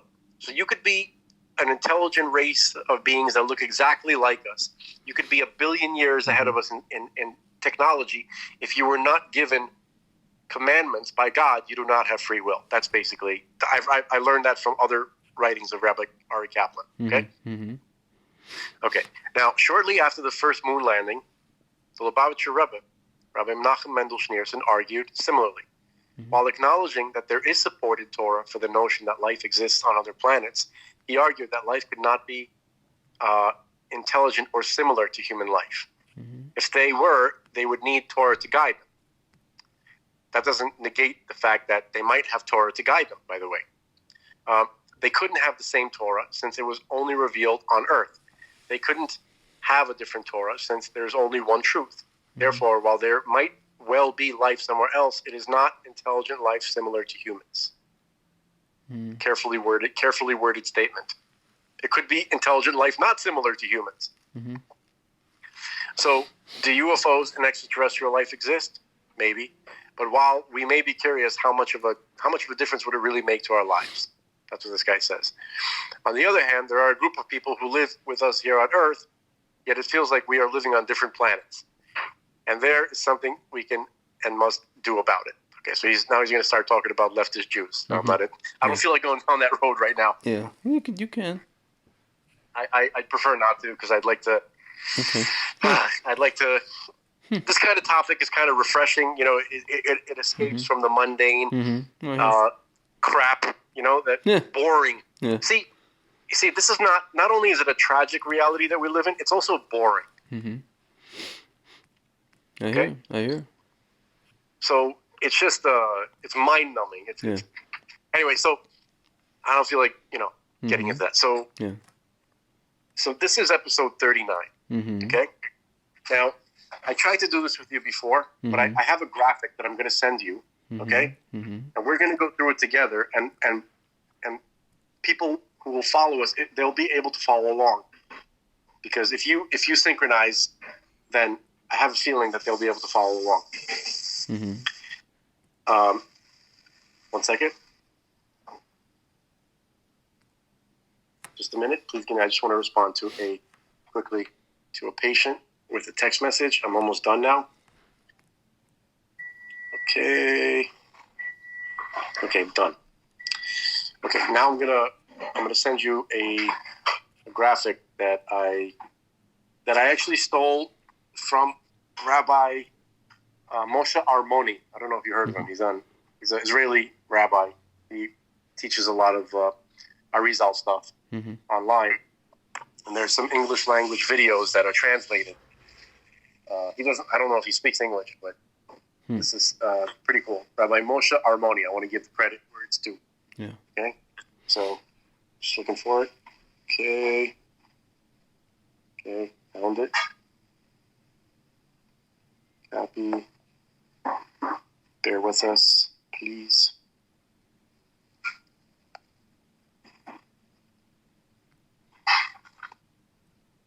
Okay, you see it? What do you... Wait, what do you... Where am I supposed to... I just sent you something. Oh, 1 second. Yes, I see it.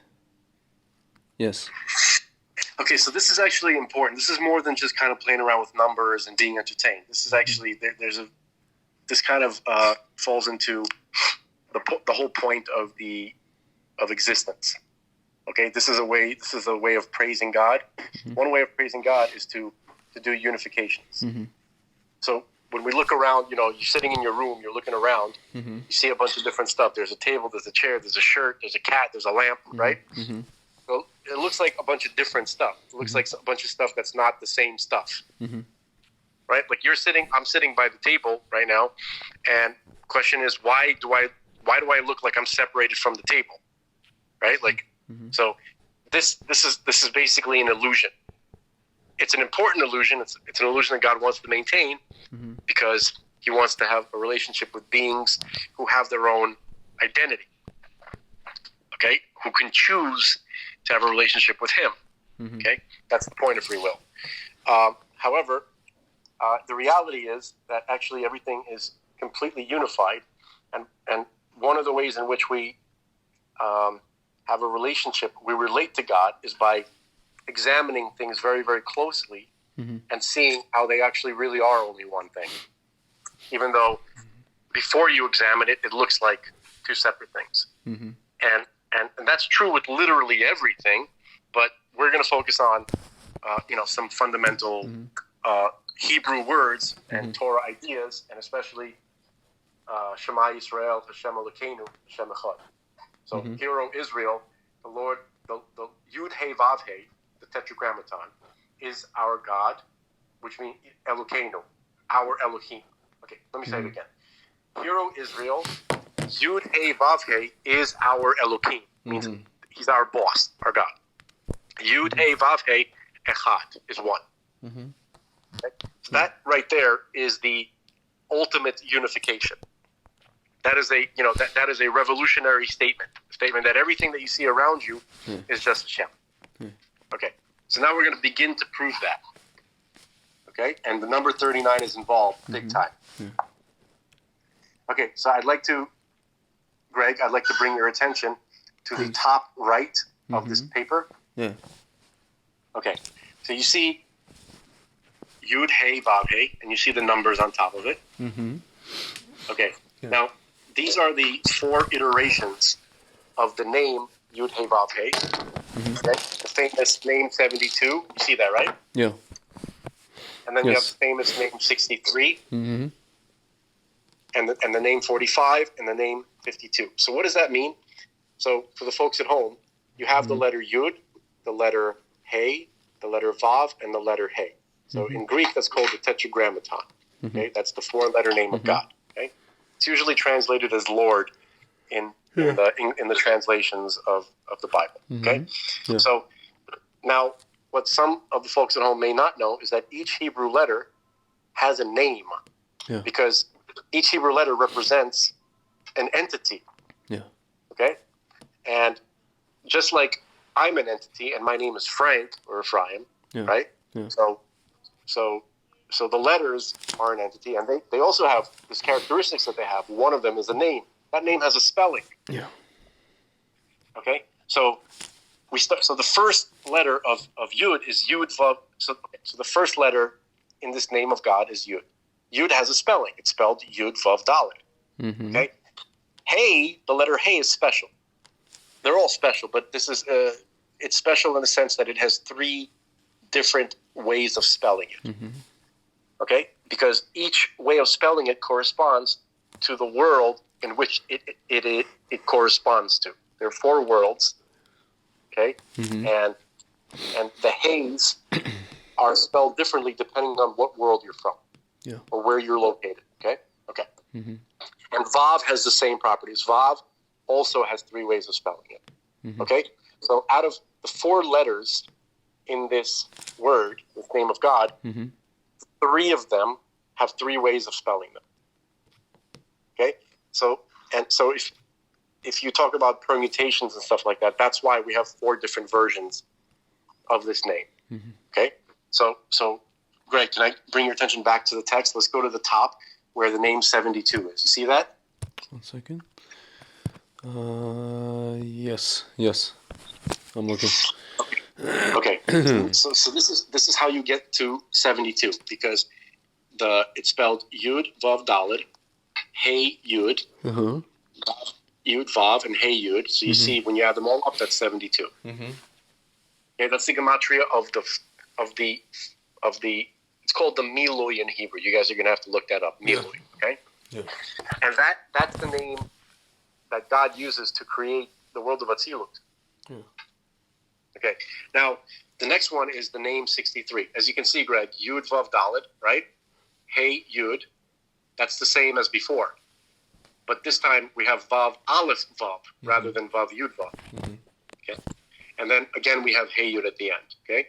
So there's one important difference between this name and the one above it. And this name God uses to create and sustain the world of Berea. Okay. Moving down. Okay. We have Yud Vav Dalet. That's always the same. Okay. And then we have Hey Aleph. Okay, that's different than above. Okay, and then we have the same as the one above, Vav Aleph Vav, and then again we have Hey Aleph. This is the name which God uses to create and sustain the world of Yetzirah. Okay, and its gematria is 45. Yeah. All right, and then finally we have Yud Vav Dalet. As always, Hey Hey. This is the third way of spelling Hey, and then we have Vav Vav. This is the third way of spelling Vav. And then again, Hey, Hey at the end. And when you add up all the letters, you get 52. This is called the name 52. And this is the name that God uses to create and sustain this world that we're in right now. Yeah. Okay? Now, if you count up the letters of these four names, right? Don't add their gematrias. Just count up how many letters we're dealing with here. Yeah. Okay? Just the Miloi. Okay? So we have, starting from the top, Yud Vav Dalet, Hey Yud, Vav Yud Vav, Hey Yud. And then if you continue that, all the way down through these four names, we get 39 letters. Oh, here we go. You see that? Yep. Okay. Now let us quickly move to the left side. On the upper left side, we see the name Elohim. Okay. Now, because the name Elohim has a letter Hey in its spelling, it's spelled Aleph, Lamed, Hey, Yud, Mem. Okay, so the Hey, as we know from before, has three ways of spelling. And so that's why this name has three different iterations. Okay, so you could see them spelled out here, right? So the first one is Aleph, Lamed, Pei. That's how you spell Aleph. And then you have Lamed, Mem, Dalet. That's how you spell the name of the letter Lamed. And then you have Hey, Yud. Okay, that's how you spell Hey here. And then Yud, Vav, Dalet, and Mem, Mem. Okay. So there's three versions of this, and the only difference is how you spell the letter Hey. Okay, so the other two versions of this are spelled the same, except in the second one, instead of Hey Yud, it's Hey Hey, and in the third one, it's Hey Aleph. You see that? Yeah. Okay. Yes. So if you were to count up all the letters that it took to express this, there would be 39 letters. Well. So remember we started out Shema Yisrael, Hashem, Yud Hey Vav Hey, right? Yud Hey Vav Hey is our Elohim. Hashem Echad, right? This is level one of unifying them. That when you look closely at both of these names, they both consist of the same amount of entities. Yeah. They're both 39. Yeah. Oh my God. Okay. So now we're gonna just quickly look. Let's go back up to the top right. So you see Chaf Vav. Yes. That is the Hebrew way of representing the number 26. Yeah. Okay. So 26, as we know, is the gematria of Yud Hey Vav Hey without its miloi. Okay, just regular Yud Hey Vav Hey. Okay. Okay, now let's look to the left. You see the letter Pei and Vav? Yeah. That's 86. That's the way you would represent the number 86 in Hebrew. And that is the gematria of the name Elohim. Elohim, actually, right? Oh. Okay, so check this out. Chaf Vav 26, right? Which corresponds to Yud Hey Vav Hey. Okay? Okay. It contains within itself, just let's do the miloi of this number, Chaf Vav. How would you spell the letter Chaf? The letter. I'll wait. The name of the letter Chaf is spelled Chaf Pei. It's just Chaf Pei. I thought it was okay. There is no Aleph, right? It's Chaf. Okay. No, it's Chaf Pei. Okay. Okay. So the hidden letter inside of Chaf is Pei. And then how would you spell Vav? So we know there's three versions. Vav. We know there's three versions. Yeah. But the version that pertains most to us is which one? It's Vav Vav, right? Vav Vav, yeah. Because of the name 52, right? Mm-hmm. So now we have two hidden letters / numbers within the 26. Mm-hmm. So Pei is the first hidden letter, mm-hmm. and Vav is the second hidden letter. That's 86. So even in the numerical representation of the number 26, which always pertains to Yud Hey Vav Hey, you have the name Elohim. Yeah. See? The 26 contains the 86. Hmm. Okay, so that's unification level 2. Yeah. Okay. Well. Now here's unification level 3. Okay. Mm-hmm. So let's go back to Yud Hey Vav Hey and the 4 different names, right? The 4 different versions of it. So the first name is 72, correct? Yeah. The second is 63, right? Yeah. The third is 45, and the final is 52. So if you add up those numbers, 72 plus 63 plus 45 plus 52, you get the number 232. Okay. Yeah. Okay.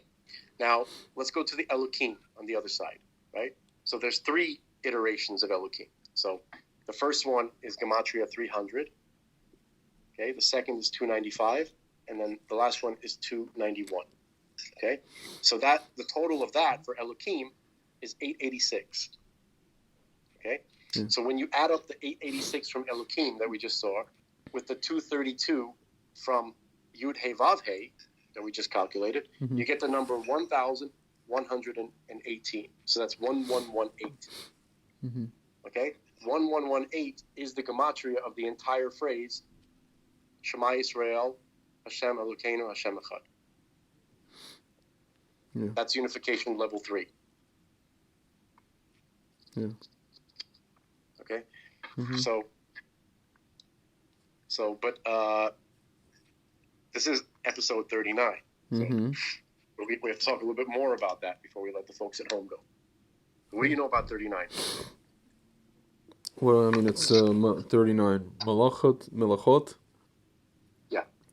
Which relate to the 39 things involved with the Mishkan, with the tabernacle that we're actually not allowed to do on Shabbat. Excuse me. Oh my God. We're not allowed to do on Shabbat. There's also 39. What else was there with 39? There was something else. Well, okay. So that's as far as I know. Okay, so the melachot, right? So these are the things that we're not allowed to do on Shabbat, like you said, because we're not allowed to do the works mm-hmm. that they did in the Mishkan or in the temple. However, what is the Mishkan? Okay, the Mishkan represents it's a little micro universe. Yeah. Okay, and every ritual that's carried out there is a representation of something that God did when He was creating or continues to create existence, the universe, both the physical and the spiritual. Yeah. Okay, mm-hmm. So God decided to create the world, the universe, with 39 different creative actions. Mm-hmm. Okay, and that's why the priests in the temple, the Kohanim, and the rituals that they do, okay, are represented. They represent each one of those 39 creative works. Yeah. That God did. Okay, so this number 39 is completely unified with the idea of creation. God is the creator. Yeah. Okay, so it would make sense that the name Yud Hey Vav Hey, right, which mm-hmm. is it is the name, it is a formula actually, which when we study it, when we look at the name itself, in its regular form, is a graphic depiction of how God essentially creates the universe from start mm-hmm. to finish. We're not going to get into that, but that's what that name is. So so He uses that name or that formula to create the universe. Okay, so it's very interesting that this number 39, which is involved with creation, is also related to the name Yud Hey Vav Hey, which Hashem uses to create. Okay, so I mean that's pretty big. But I got this. Remember, I got that book, Numbers. I got Jewish Wisdom in the Numbers, and they actually have a 39 entry. So can I read a little bit, and then we'll end it? Please. Okay. So in the same way that 9 turns into 10, so too the number 39 is the final stop before reaching 40. Okay. The relationship between 39 and 40 sheds light on the interrelationship of two categories within creation: Chomer, matter, and Surah, form. Wow. One way to conceptualize this would be through the following analogy. A piece of wood is the material, Chomer, right, which is ready to be which is ready to be designated for a definitive purpose. That definitive purpose is the Tzura, okay, the form, that occurs at the end point. Once it is fashioned into a chair, for instance, so the stamp of Tzura is, so to speak, impressed upon the Homer to give it direction and meaning. Okay. Whereas Homer material relates to the physical and to the non-holy, Tzura is identified with the spiritual and sanctified. Okay. The womb, the first 39 days. In the development process, 39 symbolizes the point at which the Homer component is finished. Nevertheless, the object is still missing the finishing touches of the Tzura, which relates to the number 40.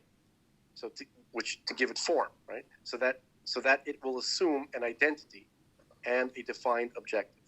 Yeah. The classic example of the progression from the 39 of Homer to the 40 of Tzura lies in the formation of a fetus.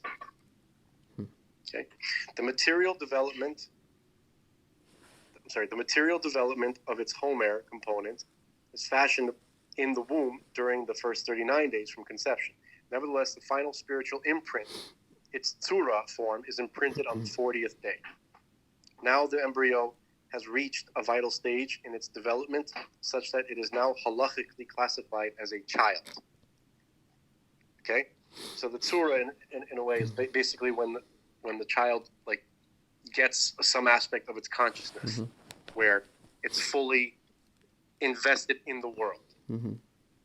Okay? That's why, in terms of in Jewish law, in terms of abortions, right? So they're never acceptable unless it's very, unless it's very necessary. But if it's before the 40th day and there's a danger to the mother's life, then it can be permitted in some cases, because technically, but it's not something that is ever done liberally or because of some kind of inconvenience. It has to be some serious, you're at death's door or something like that. And even then, some people don't do it. Anyway, so okay, then we have Shabbos, the 39 Melachot, as we just talked about. So perhaps the most striking symbolism, 39, is a matter lacking a definitive form to imbue it with meaning, is found in the laws of Shabbat observance. The Mishnah lists Lamed Tet Melachot, the 39 creative actions forbidden on the holy day of Shabbat. Additionally, the word melacha, forbidden activity, is found a total of 39 times in the Torah. What? Okay. The universe contains both elements of chol, mundane matter, and elements of kedusha, holiness. A balance of these opposites is essential in order for man to exercise his free will. There is, however, the danger where the physical world is not directed towards spiritual endeavors, and perhaps man will be overwhelmed by the pull of what is called chol, which is meaning mundane. So what can neutralize this risk?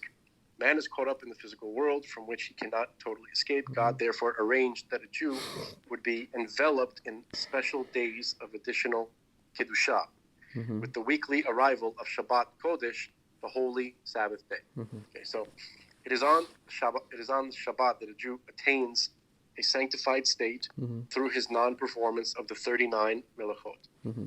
These 39 refer to the routine activities that encompass man's extensive involvement in the mundane world. But on Shabbat, a Jew disengages, and these now become 39 forbidden activities. Furthermore, to disconnect, a Jew similarly abstains from the pursuit of typical weekday mode of business affairs and commonplace conversations. Like, you don't talk about business, or just kind of like regular, water cooler conversations, because that's not what Shabbat is about. So Shabbat is when the Homer, the physical realm, is given its tzura by being consecrated to the service of God as the grand finale of the mundane weekdays. Okay, so Shabbat gives the entire week its spiritual form. Our daily actions in and of themselves lack form and purpose if not directed toward the holy endeavors. Okay, so 39, the Mishkan's construction. The 39 melachot are based on the Mishkan's construction in the wilderness. Included are the production of the coverings, in the growing of the herbs for use as dyes, the manufacture of the wool threads, the use of a fire to produce dyes, the capture of animals, and the processing of animal hides, and the construction of the wall beams, including building, completing of an object, and the transportation of the beams and vessels. So Shabbat regulations are intrinsically related to the Mishkan. Their juxtaposition in the Torah passages teach that building the Mishkan, important as it may be, could still not override the holy day. Following its construction in the second year after the Exodus, the Mishkan functioned in the desert for a total of 39 years. Interesting. Just as the Homer, the materials of the Mishkan were sanctified to become the tzura of a building used to house the Shekhinah. Okay. So too, would the consecration of Shabbat give a spiritual direction to the Homer nature of the week. Sin and its aftermath. Okay. We have seen that 39 relates to the matter that still lacks the form that would otherwise give it purpose. The 39 melachot derived from the construction of the Mishkan run counter to the motif of Shabbat that provides the form and true sense of purpose to the world and to the Jew. The Mishkan's construction came as atonement for the sin of the golden calf. Okay, so this sin occurred because of the children of Israel's miscalculation in computing the 40 full days of Moshe's ascent to heaven to receive the Torah. Okay, Moshe said he's going for 40 days. So it was on one day earlier, the 39th day, that the nation came to Aaron with a request that they find a substitute for their absent leader Moshe. That's what the golden calf was. It was a substitute for Moshe, not God. Yeah. The Mishkan, for sure. The Mishkan, as a microcosm of the world, was the creation of a new world, one that was untarnished by sin. God wanted man to partner him in creation and bring the world to its perfection. But this lofty goal was frustrated because man sought to pursue his own agenda in the pursuit of sin. Invariably, sin is associated with the number 39 too. So, what's interesting is, you know what? I'm not going to go off on a tangent. Okay, so 39 curses of sin. Okay, the ideal set of circumstances occurs when the determination of the divine will, read tzura, right? Divine will is akin to tzura, is loyally executed by man's bodily faculties, which is homer, right? The bodily faculties. Okay, so that man conducts himself exactly as God wants. Then man's soul, his tzura, leads and is not led by the body, the homer. So his intellect, which is also tzura, leads and is not led by the imagination, homer. Interesting. I never heard of the imagination compared to homer. It makes sense. The number 39, with its symbolic absence of the tzura, means that man is subject to his base physical nature. Alone, the dominance of homer leads to sin. Man's primeval sin resulted in 39 curses being cast upon the perpetrators of this crime. Okay? So Adam, Chava, and the snake, and the land. Remember, the land was also cursed. Okay? Mm-hmm. So it had he not sinned.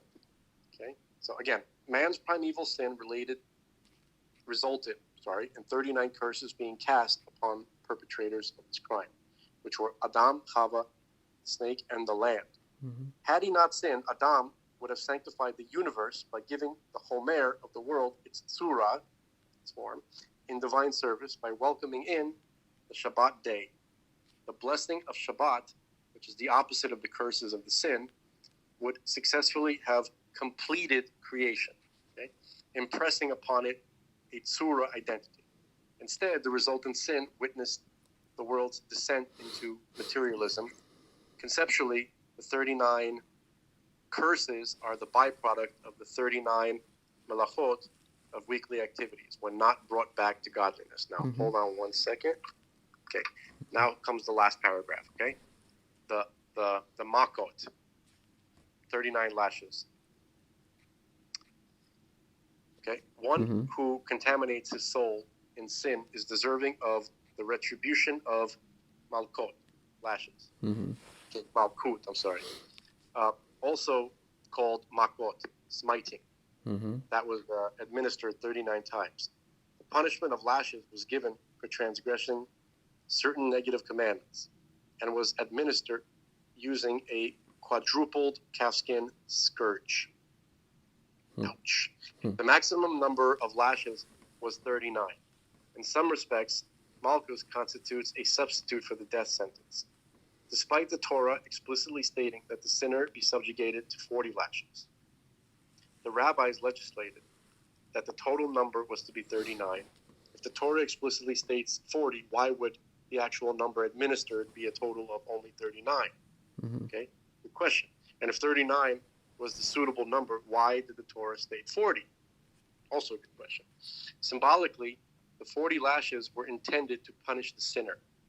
Still, the component responsible for sin was man's homer, his nature. The component responsible was man's homer nature. According to the first 39 days of man's conception, which was according to, the way the rhythm of this writing is a little bit what I'm not used to. So still, the component responsible for sin was man's homer nature, corresponding to the first 39 days of man's conception. In truth, though, he truly deserves 40 lashes. God has mercy upon the sinner. Only 39 lashes are necessary to atone for the evil perpetrated by his materialistic nature. He does not receive the 40th additional lash that corresponds to the pristine spiritual tzura part of man, usually by sin, which relates to man's conception on the 40th day. In truth, I don't really understand that last part, but we'll get back to it another time. In truth, the means by which a Jew can rise above the mundane, Homer-driven level of 39 requires that he be in tune with his innermost sanctified Tzura component of 40. He must inject his physical activities with a spiritual direction. Once his focus is firmly fixed upon the spiritual dimension, a person can readily progress from being in a stage of matter, still under development, to being of a perfect form. Okay, so that is the end of number 39, and that's defined. How do you do?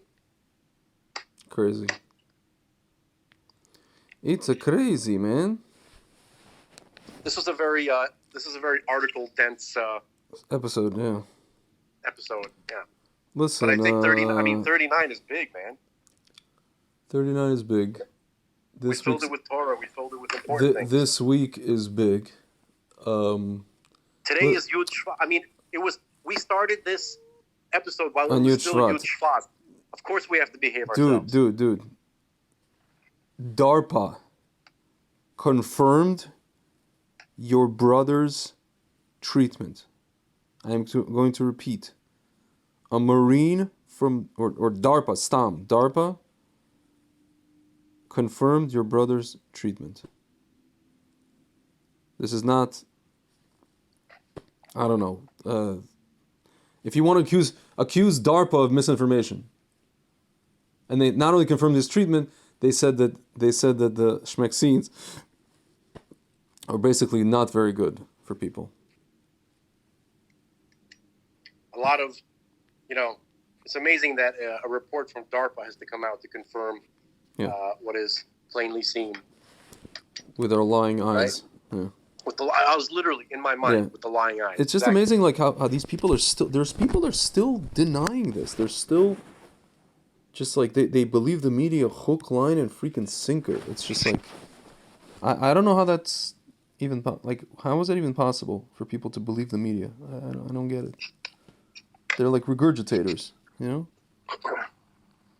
they want to connect. It's very interesting. They want to connect. They want to connect to Hashem on the level of the angelic animals. Remember we talked about that? How they're all kind of just like of one mind. They don't have like real individual identities, right? Mm-hmm. Because that's easier. It's easier. Even at the cost of one's life, somehow there's a subconscious spiritual truth that the person would rather die just following the crowd. Yeah. It's somehow that unburdens the person, it won't be their fault. Yeah. But this is a whole subconscious war that's occurring within them, and that's really what's going on here. They're starting to levy fines on people in Canada who don't want to take stuff. You heard what they're doing in Washington? I think Washington State and Oregon. They're going to do like arrests. Yeah. What is this? Yeah, SWAT teams to arrest. But like who they think. Yeah. People are infected, but people who took the stuff can be infected. So who are they arresting? Everybody? Yeah, if you didn't take the maximum mandated schmooster. But you can still be infected with 3. My friend was just infected. He's triple. Yeah, but you understand, it's not because it makes sense. It's because they want to impose the most brutal laws on a group of people who are going to sit there and bend over and take it up to you-know-what. Okay? I love this. Tim Pool just wrote a tweet. The reason the left and the right think each other is grifting is because we live in different realities. So some idiot writes, reality, blue states pay red states tab. Your reality relies on us paying your way.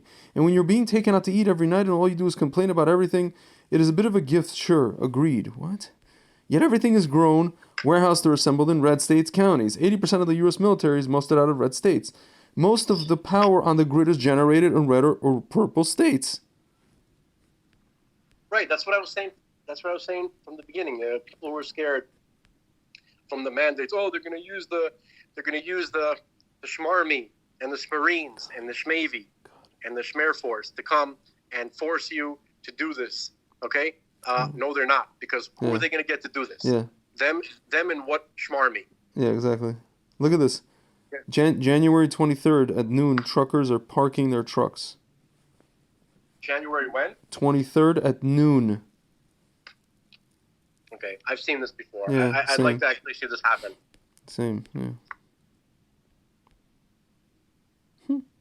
Anyway, I would love to continue this conversation because I felt like we did too much good. We can do this on the 40th. Yeah. And talk about... No, I wanted to do a different conversation. I wanted to curse and talk about smokestacks and, and we can't do do that on 39 and Yotrot. We can do that. Okay, you're right. All right, fine. All right, back to work. What kind of call? Can I ask you a question? What kind of call? You want to tell me this crazy day or calls? What kind of calls do you get now? It's the most. It's like a cold at this point. So what calls are you getting from people? I'll tell you, it's not entertaining. It's mostly tragic stuff. Like side effect stuff? Well, a lot of side effect stuff, but also a lot of people who end up in the hospital when they don't need to. Let's say they have a oxygen absorption rate of 82. Okay. Right? So statistically, 100 to 89 is within the normal range. Okay, 89 obviously a bit lower on the normal range. range. Like if you get to 89, you should monitor and see what's going on. Yeah. And when this whole thing started, that's when people would be sent to the hospital if it was like 88. Or some people, they would go to the hospital if it was like 93. If it was like lower than what they usually have. People they fly off the handle and they go. Now we learned that it's better not to go to the hospital ever at all, even if you have like 60. Oh my God. Okay. No, because they'll kill you. They'll intubate you and kill you. First of all, they'll kill you. Second of all, people at 60 and the like, have been brought back to full recovery. I've seen it via your brother's thing hundreds of times. Okay, so oh God, it's not fun. It's not a fun conversation. Yeah. But yeah. Is this usually with like family people or? What do you mean? No, family members of these people, or these are people themselves calling? People themselves, family members. Yeah. Sometimes both at the same time. You talk to the daughter, then you talk to the mother, then you talk to the daughter, then you talk to the grandchild. Listen to this. Whoever. Yeah. No, sir. When a 13-year-old collapses and goes into schmardiac arrest twice, questions beg to be asked. This is what we know. The young girl in need of prayers was schmaxinated a week prior to her collapsing. Hatzolah knows she was schmaxinated because when they arrived at the scene, her classmates told them that she was schmaxinated a week ago. The truth is being squashed. If the COVID vaccine was truly about health, this adverse incident would be made public. This isn't about health. It's about a narrative and an agenda that many people are benefiting from financially. Ask questions, especially when young people are being affected. I think this is in Lakewood somewhere. I heard the story. Also, don't blindly trust organizations just because they are household names. Yeah, it's like, I hate when some people say reputable. Madoff was reputable until he wasn't. Yeah. You know what I'm saying? Mm-hmm. It's like, I can't listen. I just can't listen to people's like. I can't talk to someone in a matrix. I can't talk to them. It's like, did you see Neo talking to those when Morpheus took him into that simulation? Was there anybody to talk to? There was nobody to talk to. No. It's like people became drones, Yeah, but you got to be like Morpheus, He talked to people in the Matrix. And what did they say to him? I don't remember. Doesn't matter, but he wasn't like. I mean, he was upset by it, but he wasn't like frantic about it. He just kind of like had to be calm and functional. It makes me very upset. Like it makes me. It doesn't make me upset when I'm just having regular conversations with them. It makes me upset when I'm trying to tell them something that's real and on the ground reality that I've seen and experienced, and they just don't believe me. And I want to shake them. There was a comedian. He's like, this was back in the day, like 20 years ago, Comedy Cell. He's like, I would never hit a woman, but I would shake the shit out of her. I want to shake the shit out of these people. That's Chris Rock. That's him? Yeah, that's Chris Rock. There you go. And I would never hit a woman, but I shake the hell out of her. That's my Chris Rock. That is it. Oh my God, that's terrible. Sound like a Muppet. He's like, when I go to the ATM at night, I'm not looking for the media. And I'm not gonna finish that. Right. Yeah. Fee, fi, fo, figure. I'm the Ku Klux Klan. Crazy. Can't keep a disco open more than 3 weeks. Shooting at the screen. Electronics store, grand opening, grand closing. What else did he say? Something about men and women, some other stuff. He said stuff that today he wouldn't say. Right. No, basically. Oh, yeah, I remember. I think we have to end on this because I have to answer phone calls. Yeah, please. But I do love to get the last word. You know that. Yeah, of course. Okay. He's like, yeah. As much as you get like 80% of the what's it called, but anyway. Dude, you got your rogue videos. You got your rogue. Like, I don't get rogues.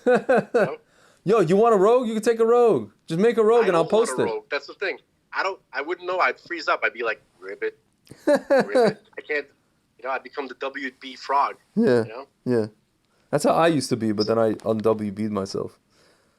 Because I realized WB is part of the whole cabal, so you know what I'm saying? I don't know. I couldn't perform for them, man. I think the only reason I can have these conversations with you because you're my buddy and we can talk about this kind of stuff. And that's not true with everybody, you know. So you are a very useful prop in this. I don't think I could. I'm like wonderful. I'm like Carrot Top, and you're my prop. Fantastic. Can I just tell you that the first maybe 100 episodes of Schmogan were, I think I sent this to you. It was like dudes dicking around on their laptops for like 3 hours. So this is something kind of like that. I don't understand. What do you mean the first? How many episodes? No, whatever. Like the first few here. But what's the difference between that and what they're? It's the same thing. Yeah. Now it's just like no. Now they have guests and this. They didn't even have guests. It was him and Brian Redban. This guy sitting around. I don't even know how many episodes. It was like maybe like the first 50 or first few. There's just like 2009. They were on remember Ustream when they were like stream. You could stream like.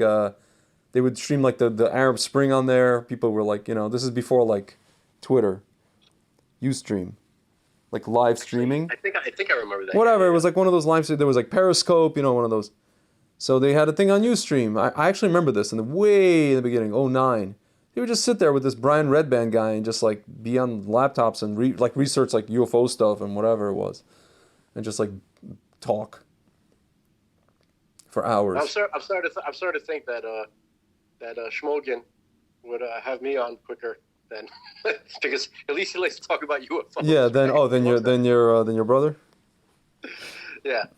Dude, although I'm telling you right now. Dude, I made my brother watch the documentary that just came out last year, Phenomenon, by James Fox. It's all about the most credible UFO stuff. It was off the hook, and I made him watch it. He's like, "Wow." But that's about it. Okay, so. Can I just tell you that if your brother does not end up being the guest on the episode of... Don't say it. Don't say it. Why not? Don't trust me. I'll tell you later. Fine. It has to happen organic. Nobody else can have consciousness of this. Fine. Who is this? Oh, interesting. What is this? 1762 now they're on. Josh Zepps. Broadcaster hosts Afternoons with Josh Zepps on ABC Radio. Podcast is Uncomfortable Conversations with Josh Zepps. That was 1762. This is the latest episode. They had Jim Gaffigan yesterday. That was pretty cool. That guy crapped into my heart a little while ago. Correct. So listen to this, man. So we, I think I have a weird feeling. Okay, whatever. I gotta go. Whatever. Keep all right, yalla. Feeling until episode 40. All right, yalla. All right, sir. All right, brother. All right. Folks at home, we love you. We love you too, people. Alex and Denise. That's right. And Froma Imuna. And Chris. There's a new guy here, Chris. Who's Chris? Chris. He's a person. He listens to us. Is that like the family? Hey, everybody. Like Chris Griffin? No. I'm kidding. No, it's a guy. It's a guy who listens to it. Hey, get your fat ass back here. No. Right. That's what's his name?